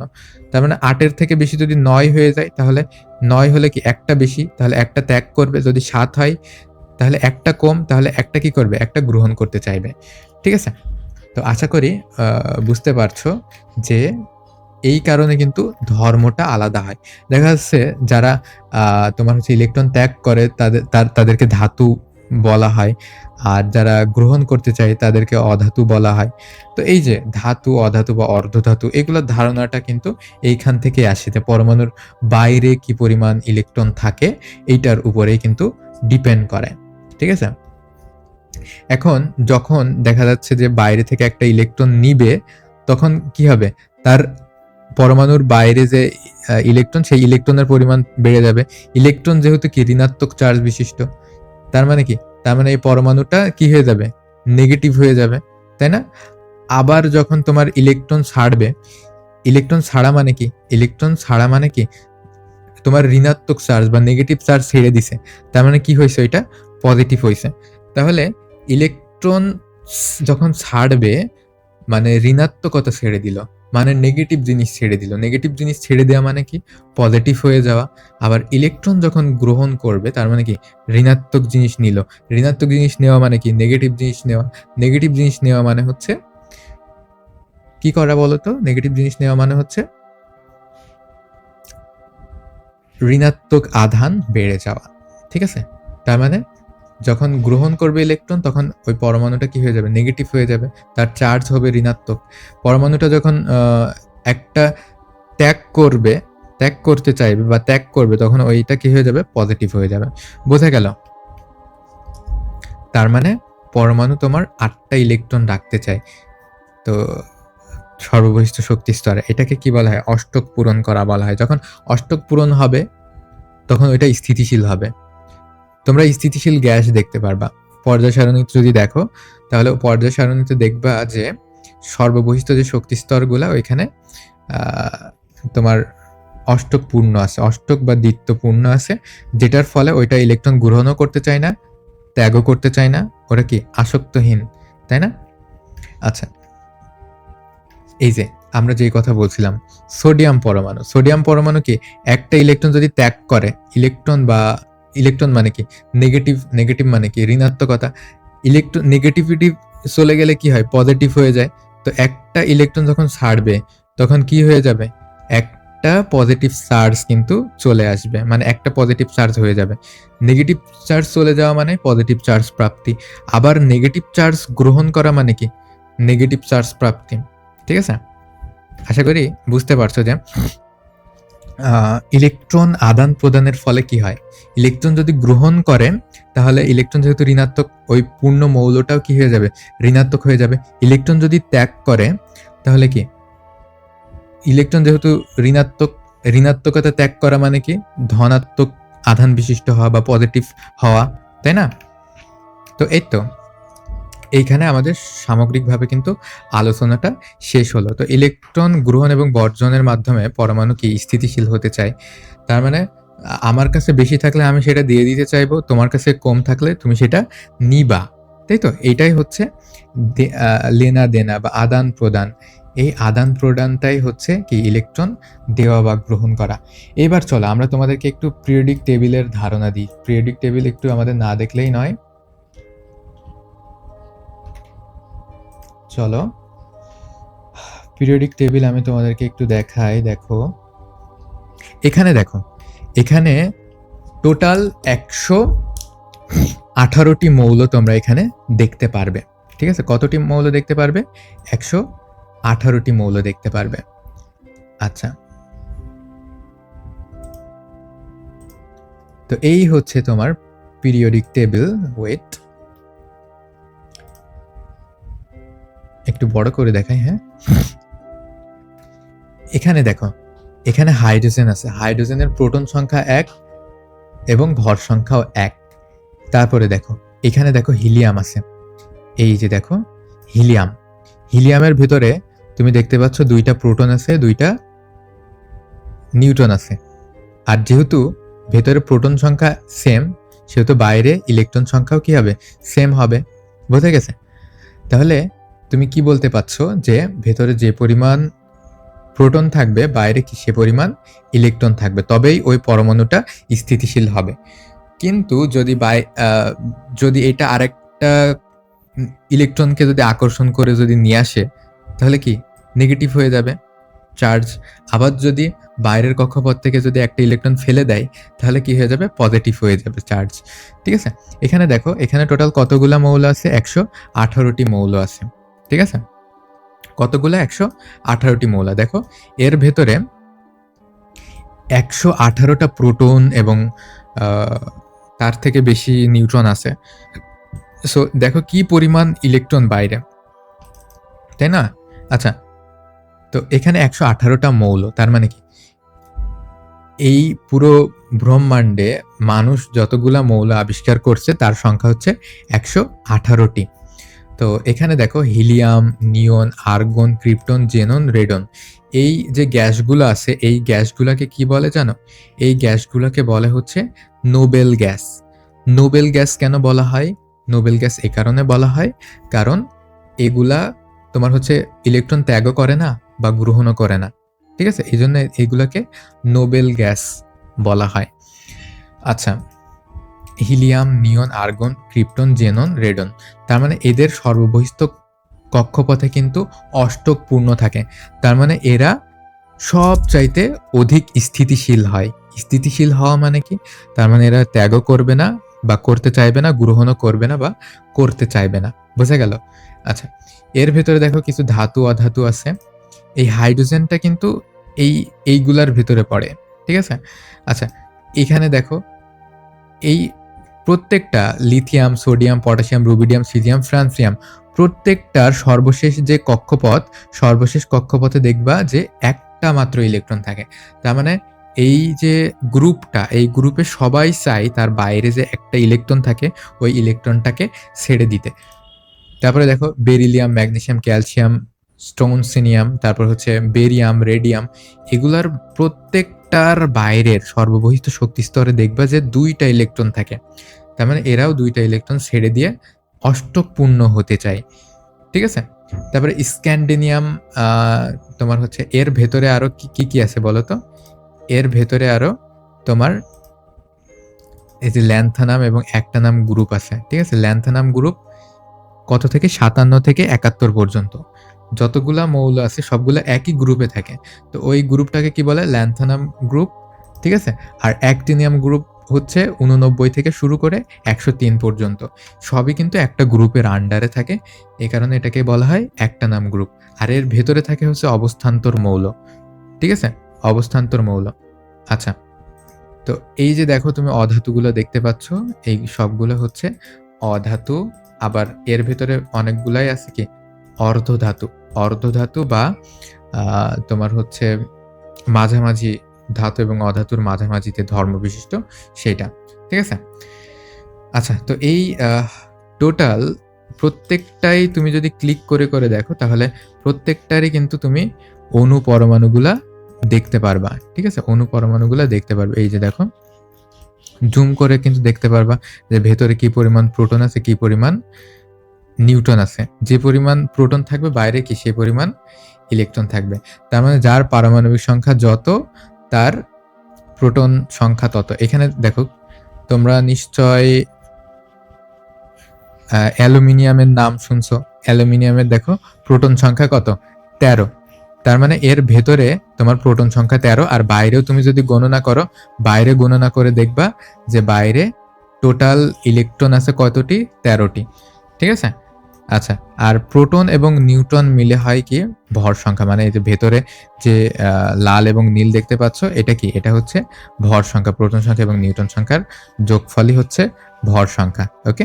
আই হোপ তোমাদেরকে বুঝাইতে পারলাম যে সমস্ত চ্যাপ্টারটা আসলে খুবই ইন্টারেস্টিং একটা চ্যাপ্টার। আশা করি সবাই একেবারে ১ম থেকে শেষ পর্যন্ত খুব ভালোভাবে বুঝতে পারছো। সো এই হচ্ছে আমাদের সামগ্রিক আলোচনা। আশা করি ভালো লাগছে। সো ভালো লাগলে এবং উপকৃত হলে অবশ্যই আ আমাদেরকে কমেন্ট করে জানাবে বা কোথাও বুঝতে সমস্যা হলে অবশ্যই কমেন্ট করে জানাবে। Thank you so much everyone. আল্লাহ হাফেজ।